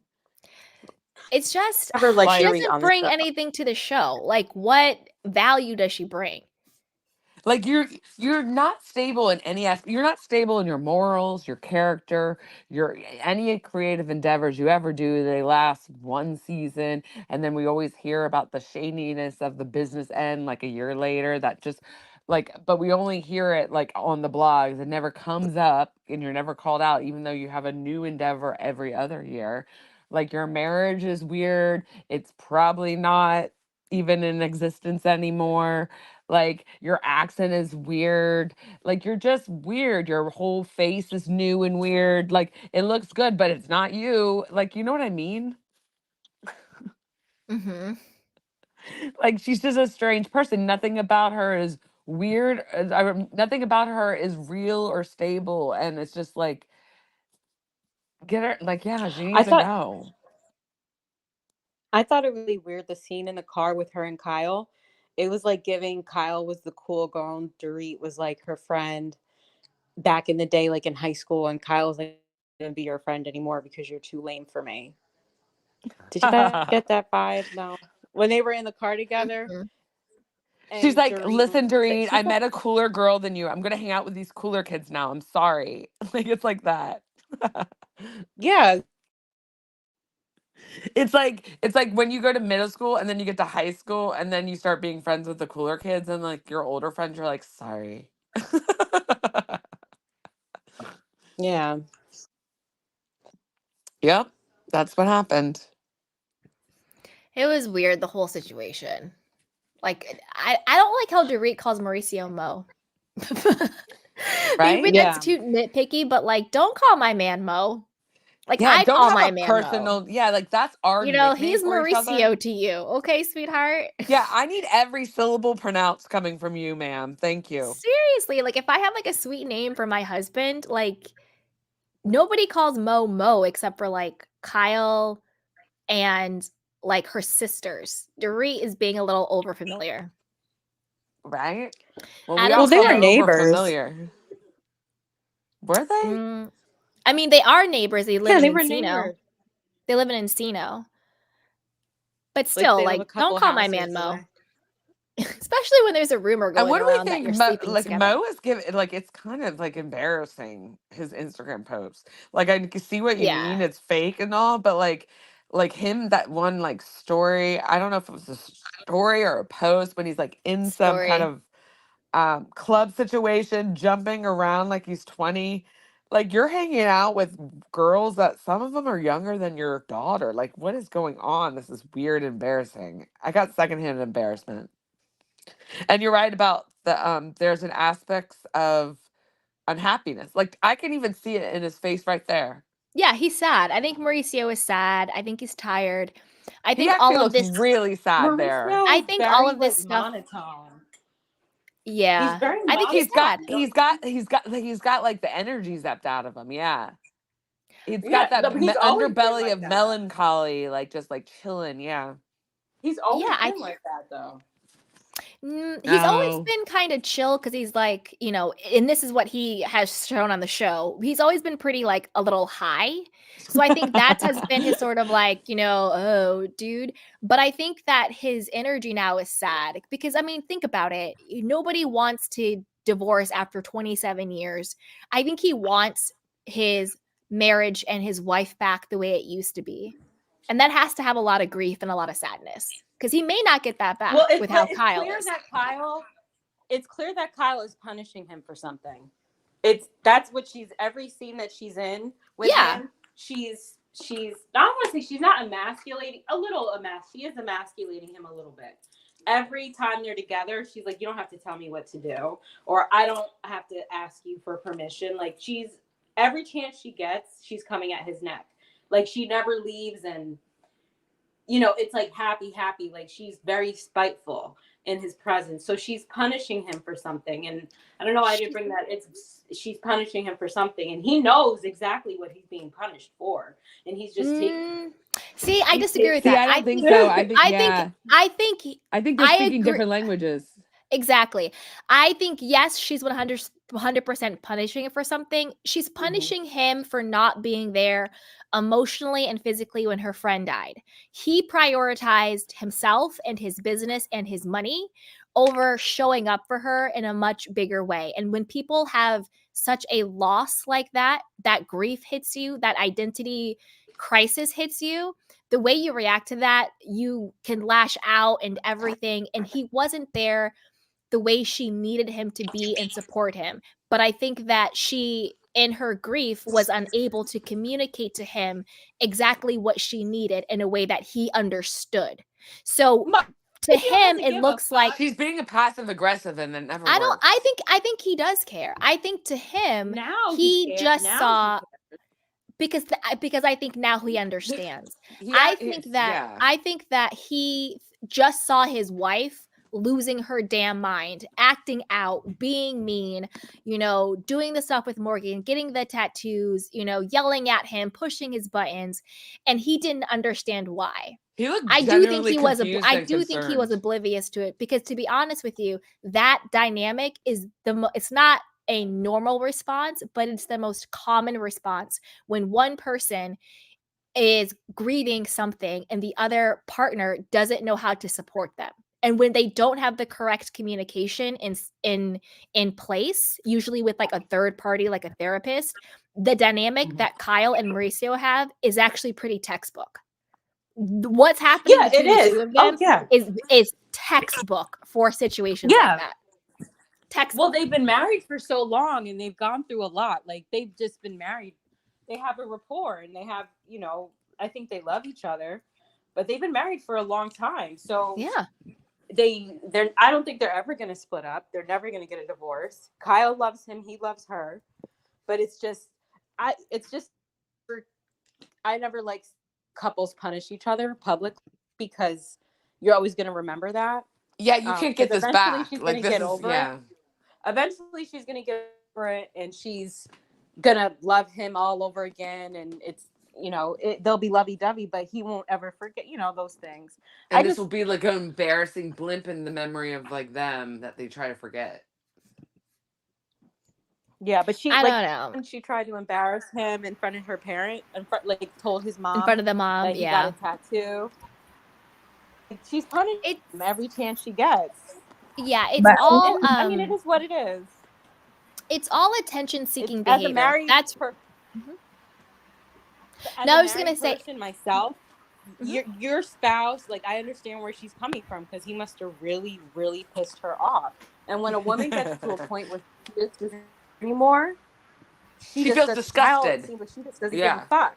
She doesn't give a. She just doesn't care. Like she's checked out, and that's why I think that they were saying it might be divorce, because once a woman gets to a point where she just doesn't give a fuck anymore, and she's gonna embarrass you every time she can. Yeah. So she she's pretty much done. Chill on the not so many F-bombs. Oh, I'm sorry. It's okay. I was like, I'm so sorry. No, it's okay. It's okay. I've lived in New I York actually too long. think the opposite. I think Kyle cares a lot, because the thing is, you're looking at her behavior and you're looking at it for face value. The way Kyle is actually acting is because she deeply cares. She is deeply hurt by Mauricio not showing up for her the way that she needed him to. That's why she's acting out. Not because she doesn't care, but because she's deeply hurt, because she really cares. Everything she's doing is just attention-seeking behavior. All the tattoos, the acting out, the provoking his mother, the coming for his neck every single time he opens his mouth. It's all textbook attention-seeking behavior because she's hurt. Exactly, but it's not because she doesn't care. It's because she deeply cares. Yeah, you don't care is when you don't do any of that, and then you're just like, if she didn't care, that's she would when be you like, know you okay, don't. whatever, and it would be fine, easy breezy. No, she deeply cares. It's not because she doesn't. She wouldn't go through all this if she didn't care. She it's like, deeply cares. It's because she cares. She's acting like this. Passive aggressive attempt to show him, look, you let me down, and I'm trying to punish you. So please fight for me. Yeah, it's like when your boyfriend or your husband or your girlfriend or your wife really pisses you off and you say, don't talk to me, don't contact me, I don't want to hear from you. And then when they don't, you're like, you get even more mad, because the only reason why you said that was because you so desperately want them to fight beg for you and to fight for you, and you want them to blow up your phone. Nobody says don't call me because they actually don't want you to call. That is code for you better fight for me because I'm better freaking call me so I can like hello. This is like what they're going through is literally like textbook 101. And Kyle's response to Mauricio is because of the grief she was doing. And a lot of times when people go through crisis, whether it's losing someone or any type of personal crisis or trauma, the way that they grieve is, whether it's their spouse or not, usually a part of it is anger. And they put that anger usually on the person that they love the most, the person that they think that they can be angry with who won't leave them. They do that a lot. That happens a lot. That's also very textbook when people are going through deep grief. Like the first stage of grief is anger. Well, maybe it's like bargaining or something like that. But if you look up all the stages of grief, one big one is anger. And Kyle, in a lot of people, that's the step they get stuck in. So the reason why she's acting like this toward him is because she's angry in her steps of grief. Yeah, and we all know Kyle's not the most emotionally mature person. Yeah. So. Yeah. No, it makes sense. But do you really think Mauricio truly loved Kyle? Yes. Yes, I do. In his way, yeah. I do. I mean, do I think that they had an understanding about sexual partners? Yeah, but I think a lot of people in marriages and relationships have understandings, whether it's open or swinging or whatever. And I don't judge that. People live their life as long as it's safe and consensual. Knock yourself out. Do I think Mauricio and Kyle truly love each other? Hell yeah. They did 27 years together. And that's why he was so confused, because to him, it was business as usual. But for Kyle, her entire world flipped upside down. Yeah. And that's why he was unable to meet her where she was, because he was looking at the relationship as, oh, your friend died. I'm so sorry. Tomorrow I'm going to go get on a flight because the agency has to be in Dubai and we have to be doing this and that. He was life as usual, where her entire world stopped. Because when you have trauma or you're in crisis, your entire sense of self falls out. So Kyle is literally having a crisis within herself, and her husband is literally just like, it's another Tuesday. And that's why we have what's playing out right now. Yeah, but it looks like in these photos here, he's living his best life. He's not concerned with what Kyle is doing. No, I think he's really sad. And I think this is all a business deal. That's why they're like, oh, go to this person's Instagram and this, person is having a new fashion line. Because you have to remember, what we see in the press is staged. What we if we're reading something on page 6, it's because somebody strategically planted it there. nothing we are seeing online and in the press and in the blogs, everything is curated. It's all curated. There, like, you have to think all of a sudden there was a paparazzi in Aspen that just happened to catch Mauricio and these two girls on a ski slope and walking out of a restaurant. Yeah, walking out of a restaurant where there's literally no one around. You really have to look at like all these stories and everything that comes out. These people literally have teams. They have agents and managers and publicists and everything. Think about what happened with Erika Jane. Her publicist got exposed for planting all the Kathy Hilton stories. And that is not There's so much engineering behind the scenes that goes on. That's not abnormal. These people have all of their teams, and that's why we have like they call it like PR relationships. When all of a sudden two celebrities are dating, they both have these projects they're pushing, and then once that project is over, all of a sudden they quietly break up or whatever it is. Like what we see isn't actually like real. 99% of it is manufactured. I think Mauricio is really sad. I think he wants his life and his family back. And I think what he's doing, all of this stuff, is just performative. Will he smash these girls? Yeah, maybe if he's feeling it. But I don't think that he's like, let me get divorced from Kyle and marry this YouTuber. Like, I don't think that's what he really wants to do. You know what I mean? Yeah. No, but one is married. So what'd you say? One is married between the two girls in this it must be I think it's Lila's married and then Alexandra is yeah. You know what I can't stand? It's like how Kyle has to pretend to be a lesbian instead of actually being ballsy enough to be with another man. You know, like she why not? Why can't she have an affair? Why can't she have a secret man? Why does she have to be a lesbian? But God forbid, and you ever cheat on your husband. God forbid you ever. You know what it is? She reminds me of. She'd be hanging from a tree. She reminds me of like those type of girls that like want to be the head honcho, and so they always have to have one minion friend by their side, and they just like go through them. There's always like one, and that's literally who Kyle is. She always has to have one or two that are by her side. And she clings them and she's very codependent with them. And they're there for like almost like emotional support animal. But then I think when it comes to Morgan, things got a little more complicated because Morgan is a lesbian. And then everything was going down with her relationship with Mo. So things got a little gray. Do I think that they had a full-on relationship? No. Do I think they dabbled? Maybe. I definitely think Kyle got infatuated with her on some level. I don't know. I think Kyle is searching for self. Oh, go ahead, Rena. No, I think it was off stage, like you were saying before. Her relationship with Morgan. I think they're friends. Yup. Because think of those paparazzi pics that were ridiculous. Like, why are you at the Gap? Like, stop. Yeah, I mean, and that's the thing with like Kyle and Morgan. A lot of it are staged paparazzi photos. Like it was like, oh, Morgan comes with Kyle to Kathy Hilton's holiday party. Yeah, the holiday party that is literally a press event. Like the photos we see of Kathy Hilton's holiday parties, those aren't the parties that they're talking about when they say like, oh, Sutton wants to stay friends with Kathy because Kathy has parties. The parties those people have, we will never see a picture from.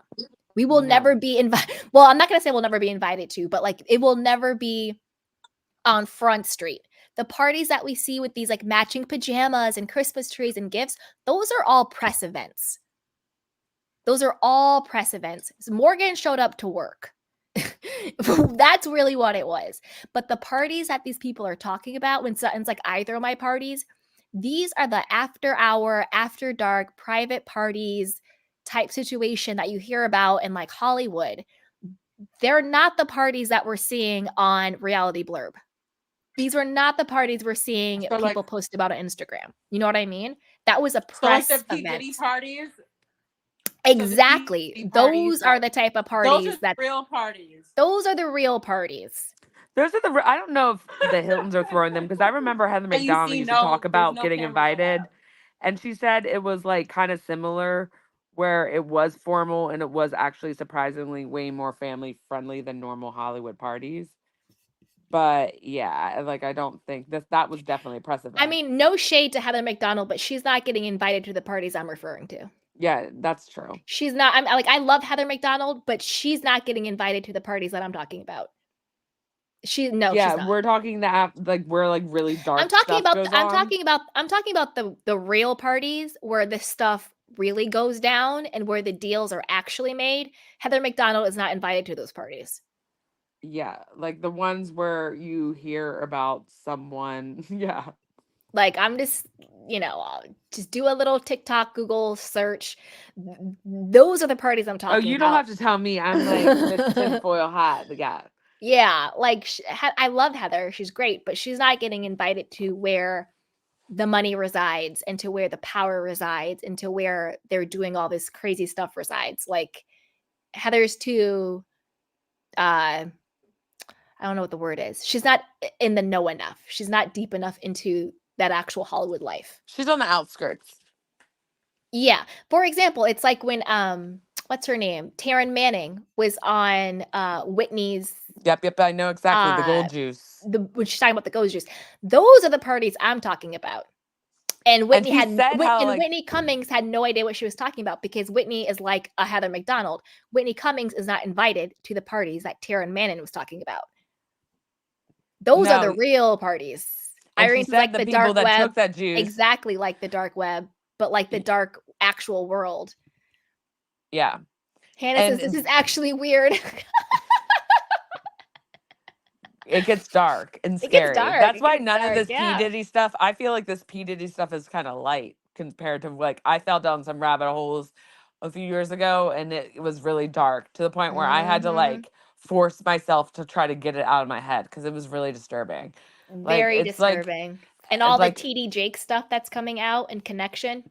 Oh my God. Yeah, it's very, very disturbing. It's giving, Well, what are they saying about TD? That he was just present at the party? He could have just been in the corner sipping some champagne, I'm sorry, but if you are a man of God, no. What they're saying about TD Jakes is that he was participating in the sexual acts with males who were not of age. And that he used church money to pay these people to pay them off. He's on the pulpit on Sundays and then like on the night before he's in like Sodom and Gomorrah. Like that's what we're talking about. Like this so is the thing. Like, any real straight men? Are any of them straight? I don't know. Like, for me, when it comes to that stuff, like, I don't care if he's straight or not. My issue is like, don't get in the pulpit and condemn people who are homosexual.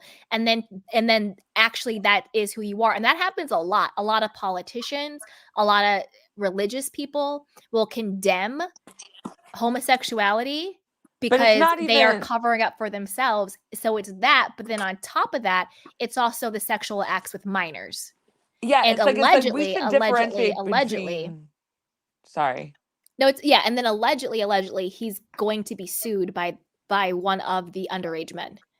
Oh, he is? Yeah. And we should differentiate between like you being like gay and like having a boyfriend, having normal relationships, being in love with men, and full on having like super like possibly illegal sexual deviant kind of things happening. You know what I mean? There's a difference. Like he's at least having like group, with underage people. Like that's not the, you know what I mean? That's not just like, I don't know. Yeah, and Irene says that is so sad to hear about Jake's. Yeah, I'm again alleged, but everybody, if you want more information on it, Google it, TikTok it, Instagram it, TD Jakes, Diddy, lawsuits, homosexuality, underage men, it all comes up. So, and I'm sorry though, this isn't me put it out there, not for you guys. I'm talking about the legal people that be with these people because I don't want anybody coming for me. Well, it's all alleged. This is all out there. It's all alleged. It's our opinion based on the alleged material that's out there. Exactly. So we have no idea. We have no idea. I'm actually just stating random things based on the alleged material that's out there. Based on social media. Yeah. Do not come for us. Do not come for us. Hey, Gossip News, you want to share? Yes. Oh my It was God, that was cute. like the voice of reason coming through. Hello? Kelly Yes, says, I I would am. not Google, I would use another. That's a good point too, Kelly. That's a good point too. Don't You Google know it. what? Use a different server. Yep. You know Smart. what? Use Use Bing. like They Brave. can never track you on Bing. Yep. Not Bing. Does that still exist? Yes, I remember Bing from like the early, the year 2000. Like not even the early 2000s. like my house computer uses Bing. I'm like, okay, Yep. Yeah, like when I was in ninth grade. but like, I'm not surprised with Mauricio moving on with some other person. What I think is that Kyle needs to take a break. She does. She needs to be put on pause. She needs to be put on pause. Go hang out with Rena. Live your best life. Take Dorit and Erika with you. That part. I used to like Erika, not no more. Nope, she went too far. She has gone way too far. But Kyle needs to take a break to work on herself. We haven't we have seen her go through the most stressful stuff that she puts herself into the show, and she never recovers.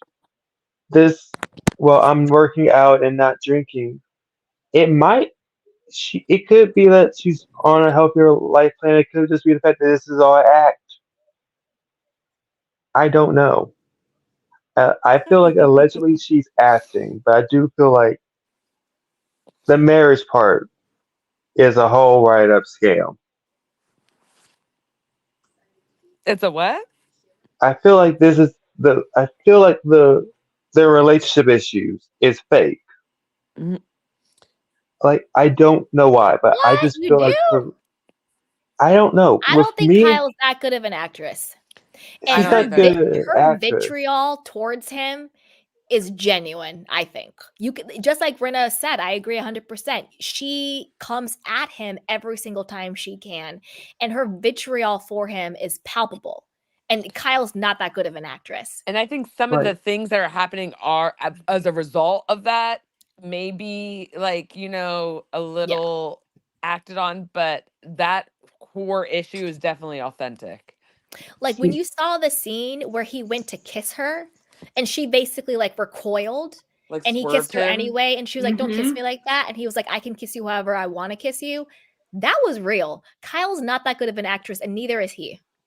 That that was is true. if it's fake, that's the best acting she's done in her entire career. Look, Yeah, and she should do I apply that to the next whatever She needs Halloween to put that on movie. her IMDb. Shout out to Heather Dubrow. right. Look, I'm just to me with Kyle, I feel like I don't know what's authentic with her and what's not. Do I think the relationship issue is somewhat interesting? Yes. For once in her life, she has nothing. She can't say that her marriage is perfect now because we have the whole world seeing her upset about Mauricio telling her that she can't get more tattoos or I'm gonna kiss you however I want. I can kiss you whenever I want. And I have never heard him ever say that before. So this is,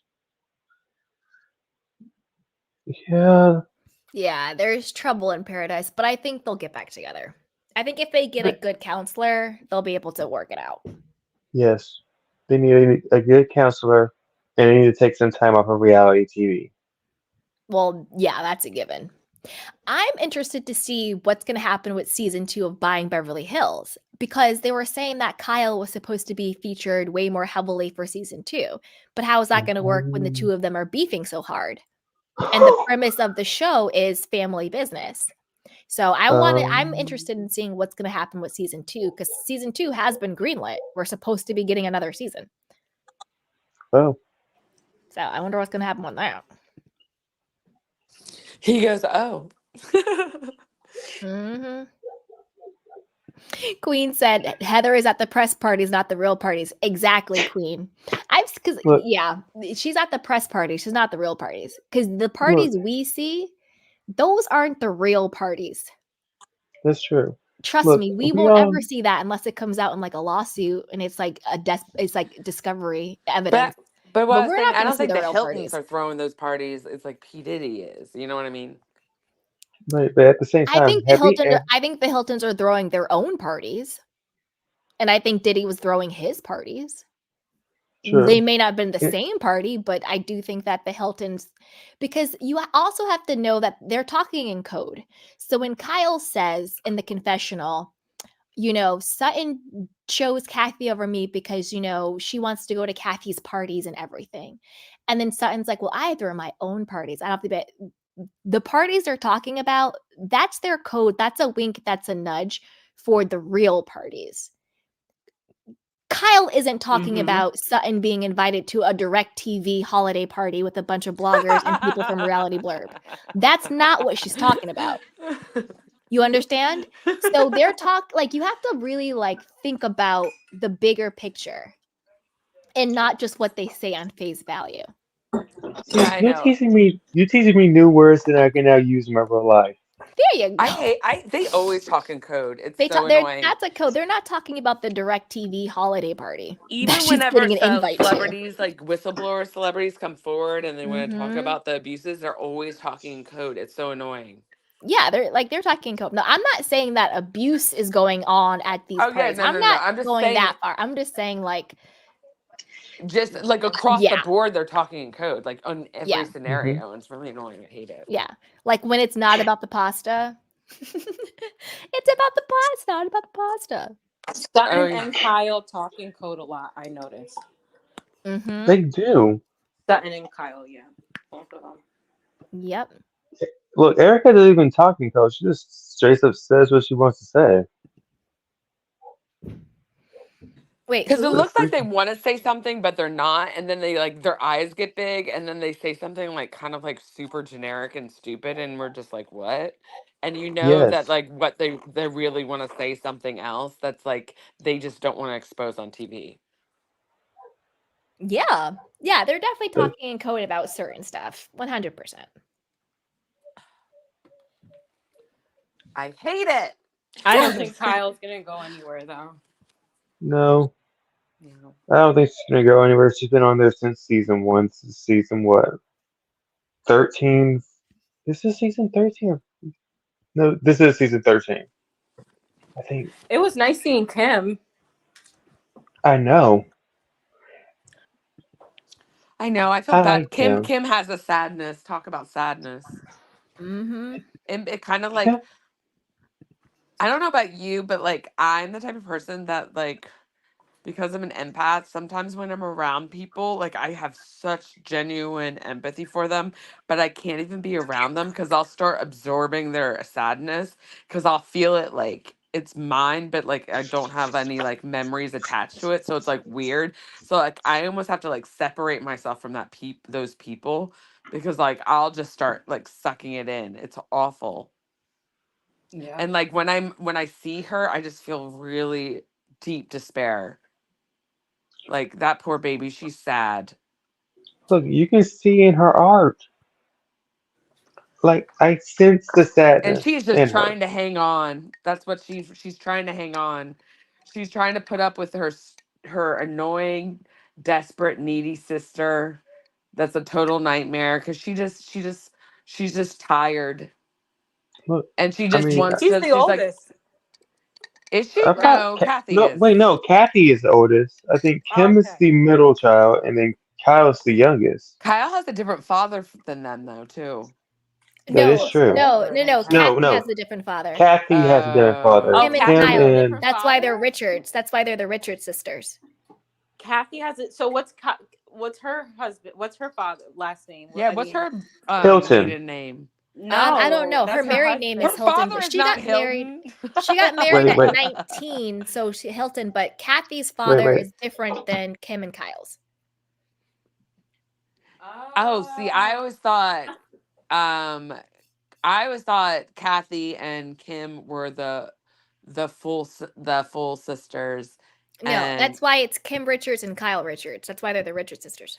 but then what is Kathy's I maiden name? had I no wonder I who don't is know. her Google dad. it. Google. I found Google. it. I found it. I found it. Okay, okay, research. Let's That's do why this. they don't look that much alike. They look alike. They look alike, but you know how Okay. like Kathy's genes are really strong. Here's the funny Yeah, thing. Her that daughters that both look nose, just that like. yeah, they both have her nose. Yeah. Her original Yeah. name is Kathleen Elizabeth Alonzo. Yep. Who the hell is Alonzo? That's Her Kathy's her dad. father. Kath.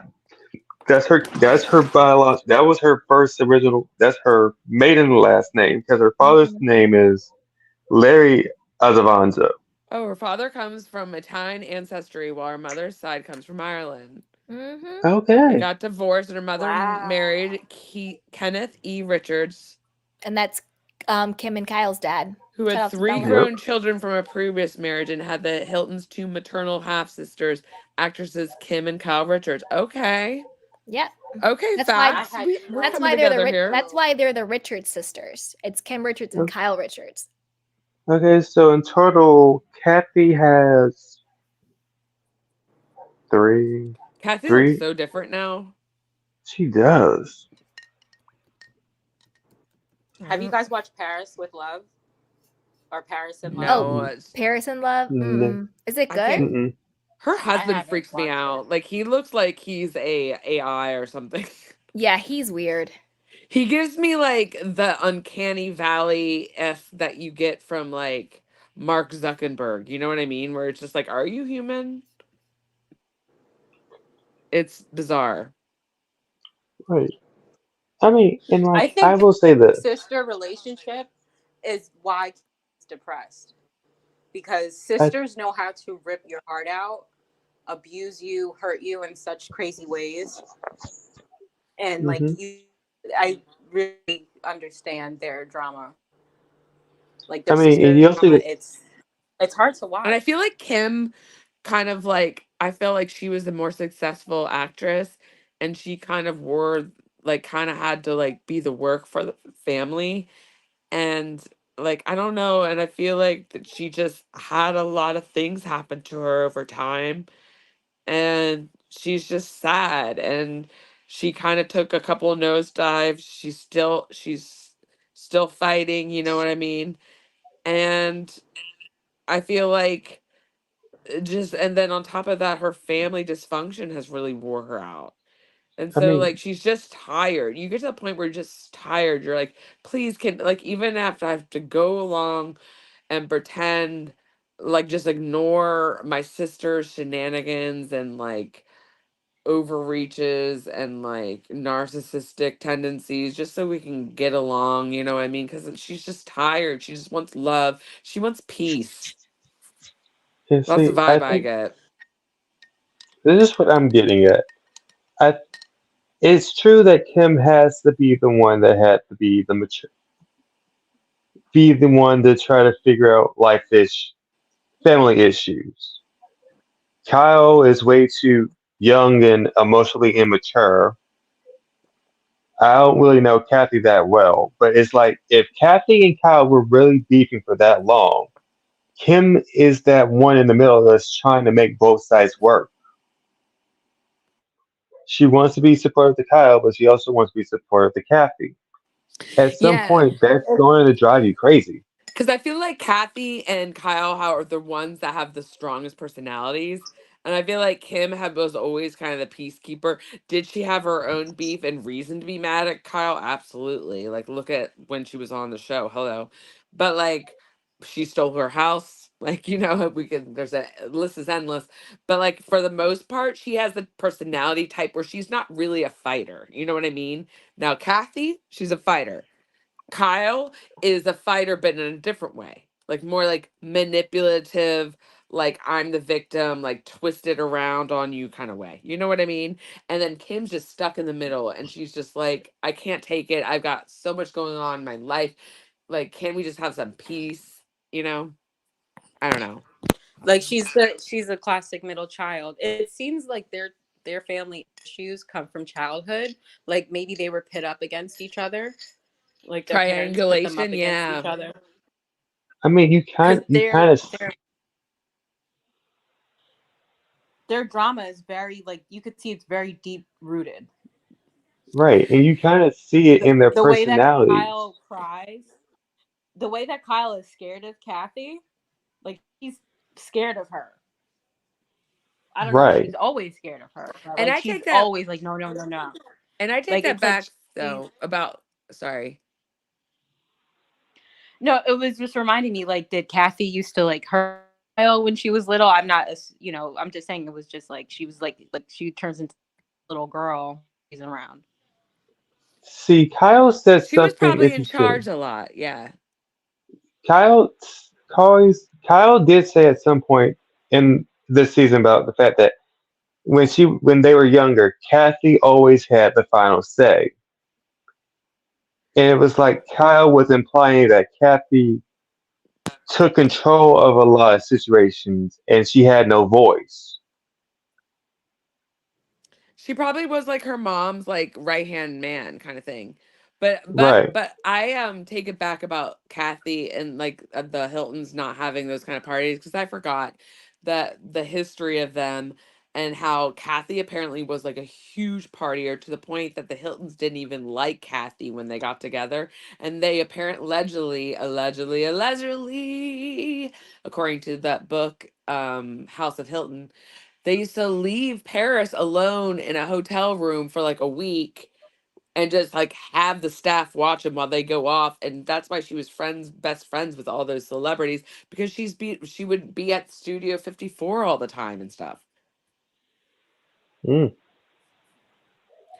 But yeah, I definitely think I feel like the mom had a like kind of ruled with an iron fist, and Kathy was being the firstborn and probably like her little mini me. She like was her right hand man, and so like when her mom wasn't there, Kathy when did the mom pass away? I wonder what year. Uh, I I can don't look know. and I think it's I more that can. I think Kyle is stuck where I think that Kathy and Kim have moved on. And I think that's where the biggest disconnect is. Where Yeah, for sure. I think that Kyle is still stuck as her 6-year-old self. And I think Kathy and Kim have kind of grown up and moved on. And that's why Kyle is the one that gets so triggered. And that's why Kim and Kathy are now kind of like, okay, Kyle, all right, Kyle, like, okay, Kyle. They kind of like placate to her, and she's still the one fighting and having all of the drama and still doing all of this stuff because the Like 6-year-old and Kyle is stomping her still feet, throwing a tantrum. right. The 6-year-old and Kyle is still trying to get her sister's validation and attention and approval. And by proxy, her mother's attention, validation, and approval, even though she's passed away. But it's Yeah. that Kathy and Kim have kind of grown up and moved on from it. But Kyle is the one who's still stuck in that dynamic. That's I why wonder she's why like that happened to her doing and not all the the temper others. tantrums. What'd you say? I wonder why she got frozen in that emotion, that level of emotional maturity, and the other. Well, they all are kind of like, I'm not going to say they're completely healthy, but like frozen in that aspect, and the others were able to escape it for the most part, but have their own issues, but like adult different ones. But she is like stuck into this infancy kind of like mode, even though she's a full blown adult and has children of her own. I think it happens for a couple of reasons. One, I think it's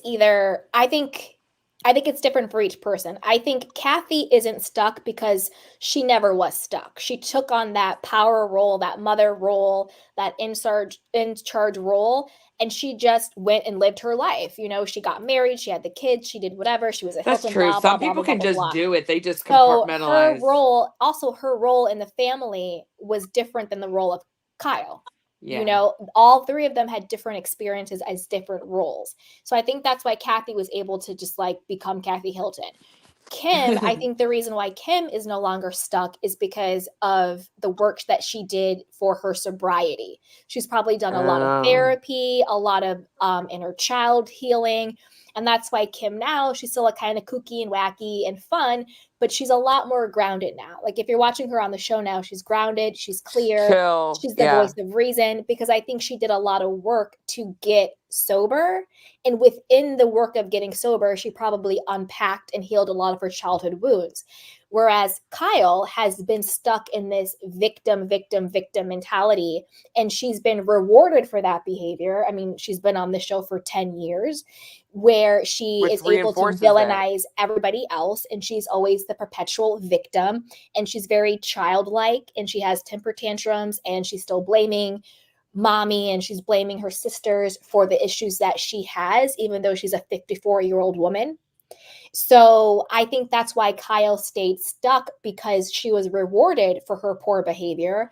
And then also she hasn't done the work to clean up her own childhood wounds. So that's why she continues to get activated. And I think that's why the three of them are at different stages in their own emotional maturity. I don't think Kathy had the same experience they did. And I think Kim has done the work through her sobriety. And I think Kyle has stayed stuck.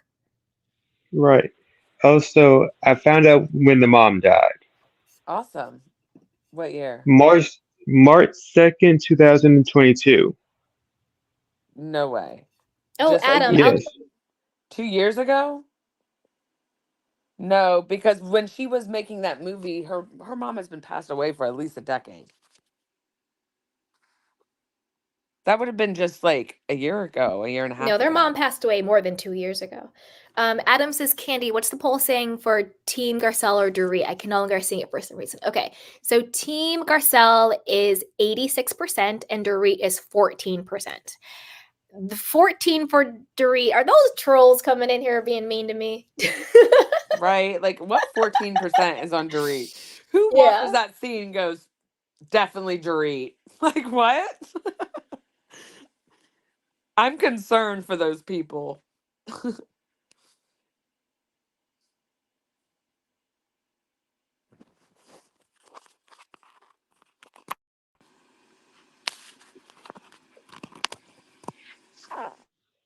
So Big Kathy died in 2002.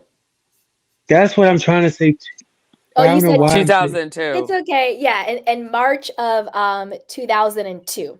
You were just 20 years a little out. Yeah. See, in my mind, You're whenever I close though. see The 2000, same numbers. it's the same. Whenever I see, I say, okay, 2002. But in my brain, I'm thinking 2022. I'm like, It's I all know good. it's a lot of twos, and like I feel like now that I'm getting older, like years feel like very close. And then you're like, oh, that was 20 years ago. That's scary, and it's like, and it's all twos number, and you're just like, yeah, I get it. look, But yeah, that makes more turn sense to me. 25 next month.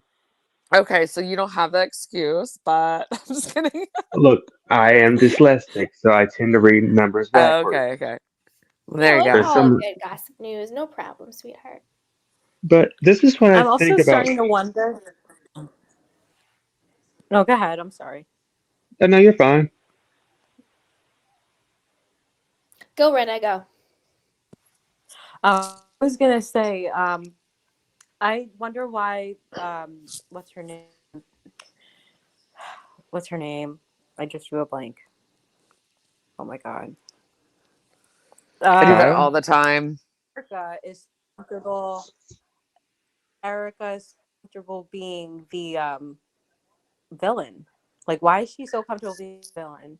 I don't know why. Like, is that the only thing that I think good she's at, is just performing. being She people? sees it as a performance, and it's See, easy for her because she kind of is. So it's like, hey, this is what I think. Why can't she Remember how, perform and be like a person? like, I think she's not a good actress. she's not. She's a singer, so she's always trying to appear to be the good girl, the good person. I think why Erica's fine with playing the villain role is because because out of the Fab Five, Kyle is the perpetual victim. Raina was the main ringleader. Dorit is the one with the microaggression comments. Erika, if Erika goes off on somebody, they're all going to step back in fear. We have seen it when she went after Sutton, no one said anything. They weren't Erika knows how to use her anger and her yelling voice to her advantage. To the Right. It's point that to where And I survivalist think voice. I think to your question, Gossip News, I think that's it. I think the reason why Erika is comfortable playing the villain role is because people are usually the most comfortable playing roles that is most similar to who they are. Yes. That's why Right. you have That's people who are exactly like, it. that's why you have a lot of actors who they may be great actors, but you're playing the same person over and over again because it's Like usually Kevin Spacey. they're basically playing a version of themselves over and over and over again. So I think that's Right. why Erika is so comfortable in that role. Because just like she said in the last episode, I'm going to go as low as I can go. Have you not met me?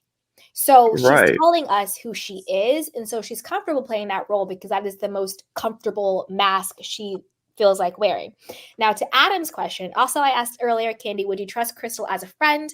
After the Sutton incident for 2 seasons, I wouldn't personally. Crystal as a friend, no. Not because I think Crystal is a bad person, but I think that Crystal lacks Not the best friend. Crystal lacks gumption. She doesn't have enough of a backbone or identity for me to consider her a friend.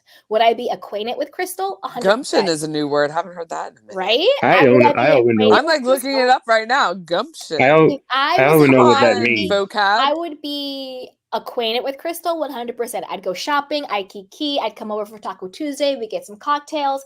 We can hang out 100%. Would I have her in my close circle as someone that I truly trusted? No. She's too wishy-washy. She flip-flops. She doesn't keep the same energy at all times. I don't do well with those kind of only people. People that I have in like my actual like close circle of friends are people who I think live their life in integrity. And I don't think that Crystal is like that because she's a bad person. I just don't think she's confident in herself enough to stand in her truth.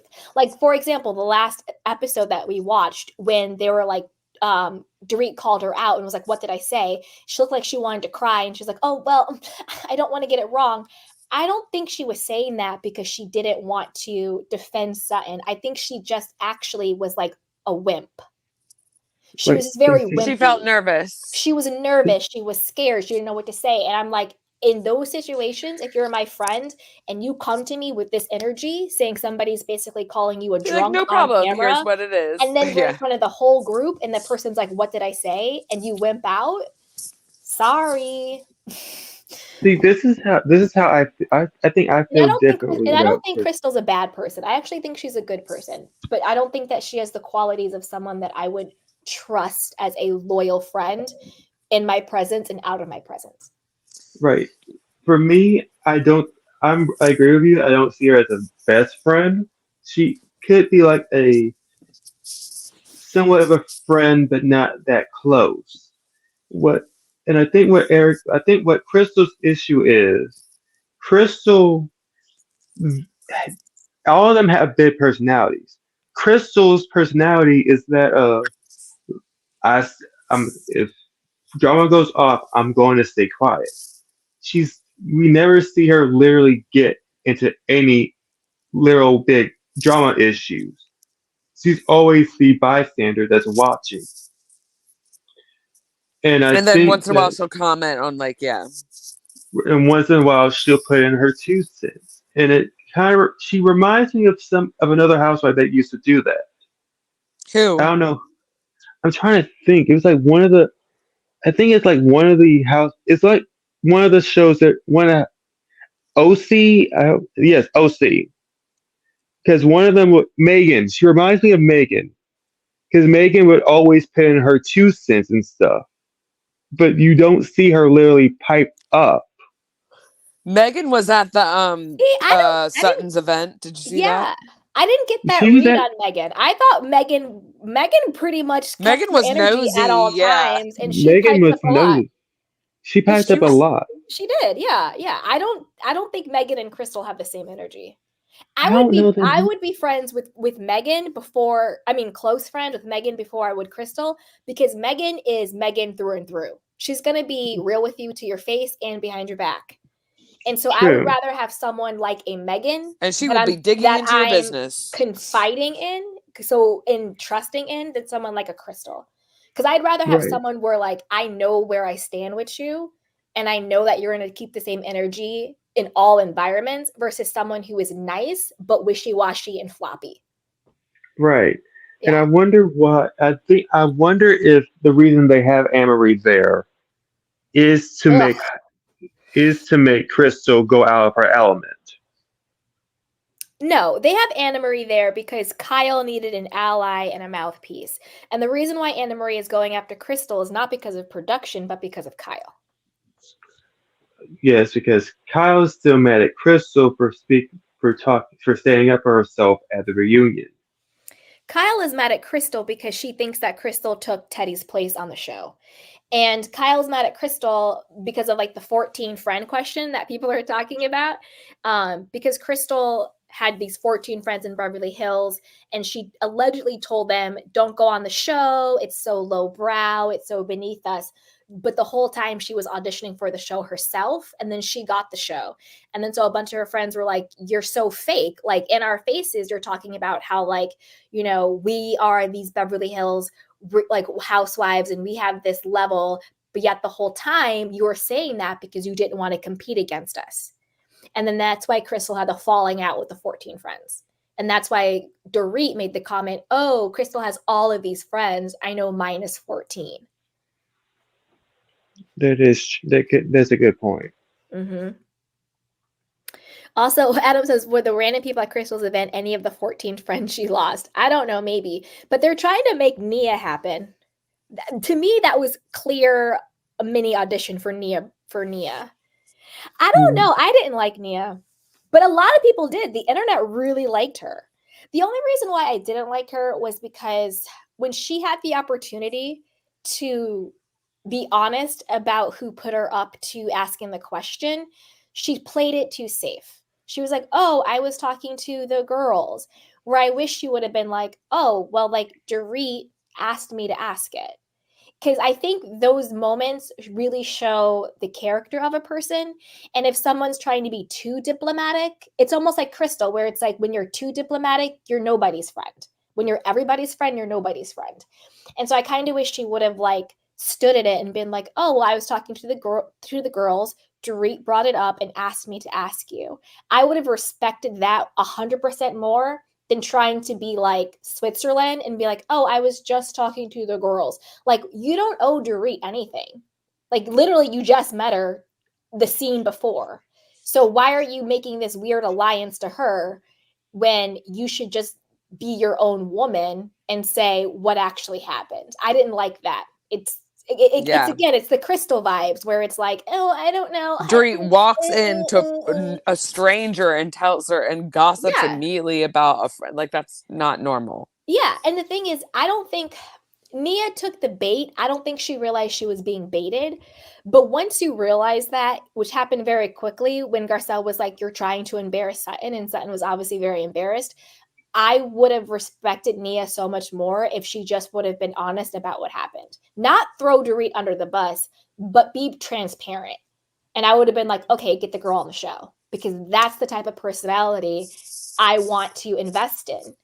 But when you out the gate are being Switzerland and you don't have a leg to stand, like, I don't know. I don't need another Crystal. I don't need another person who is just sort of there without their own strong point of view.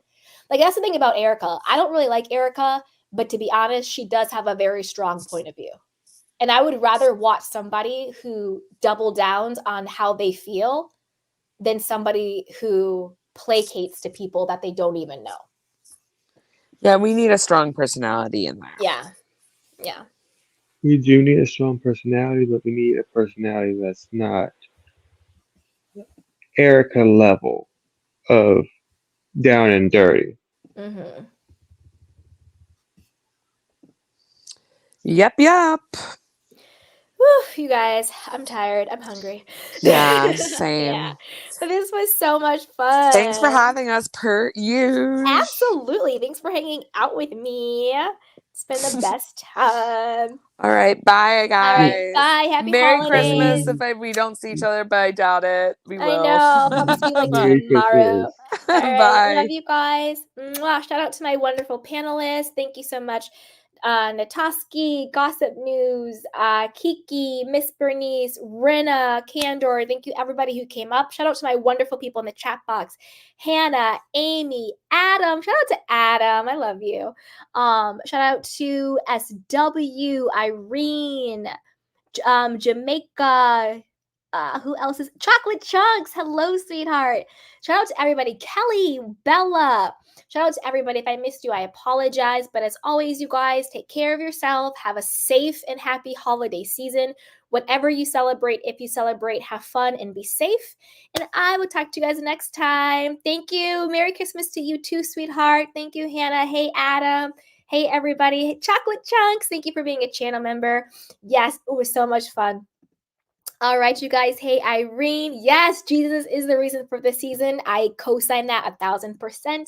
Hannah says you too. Hey, Amy. All right, you guys. Be careful out there. I love you. Have fun, and I'll see you next time. Bye.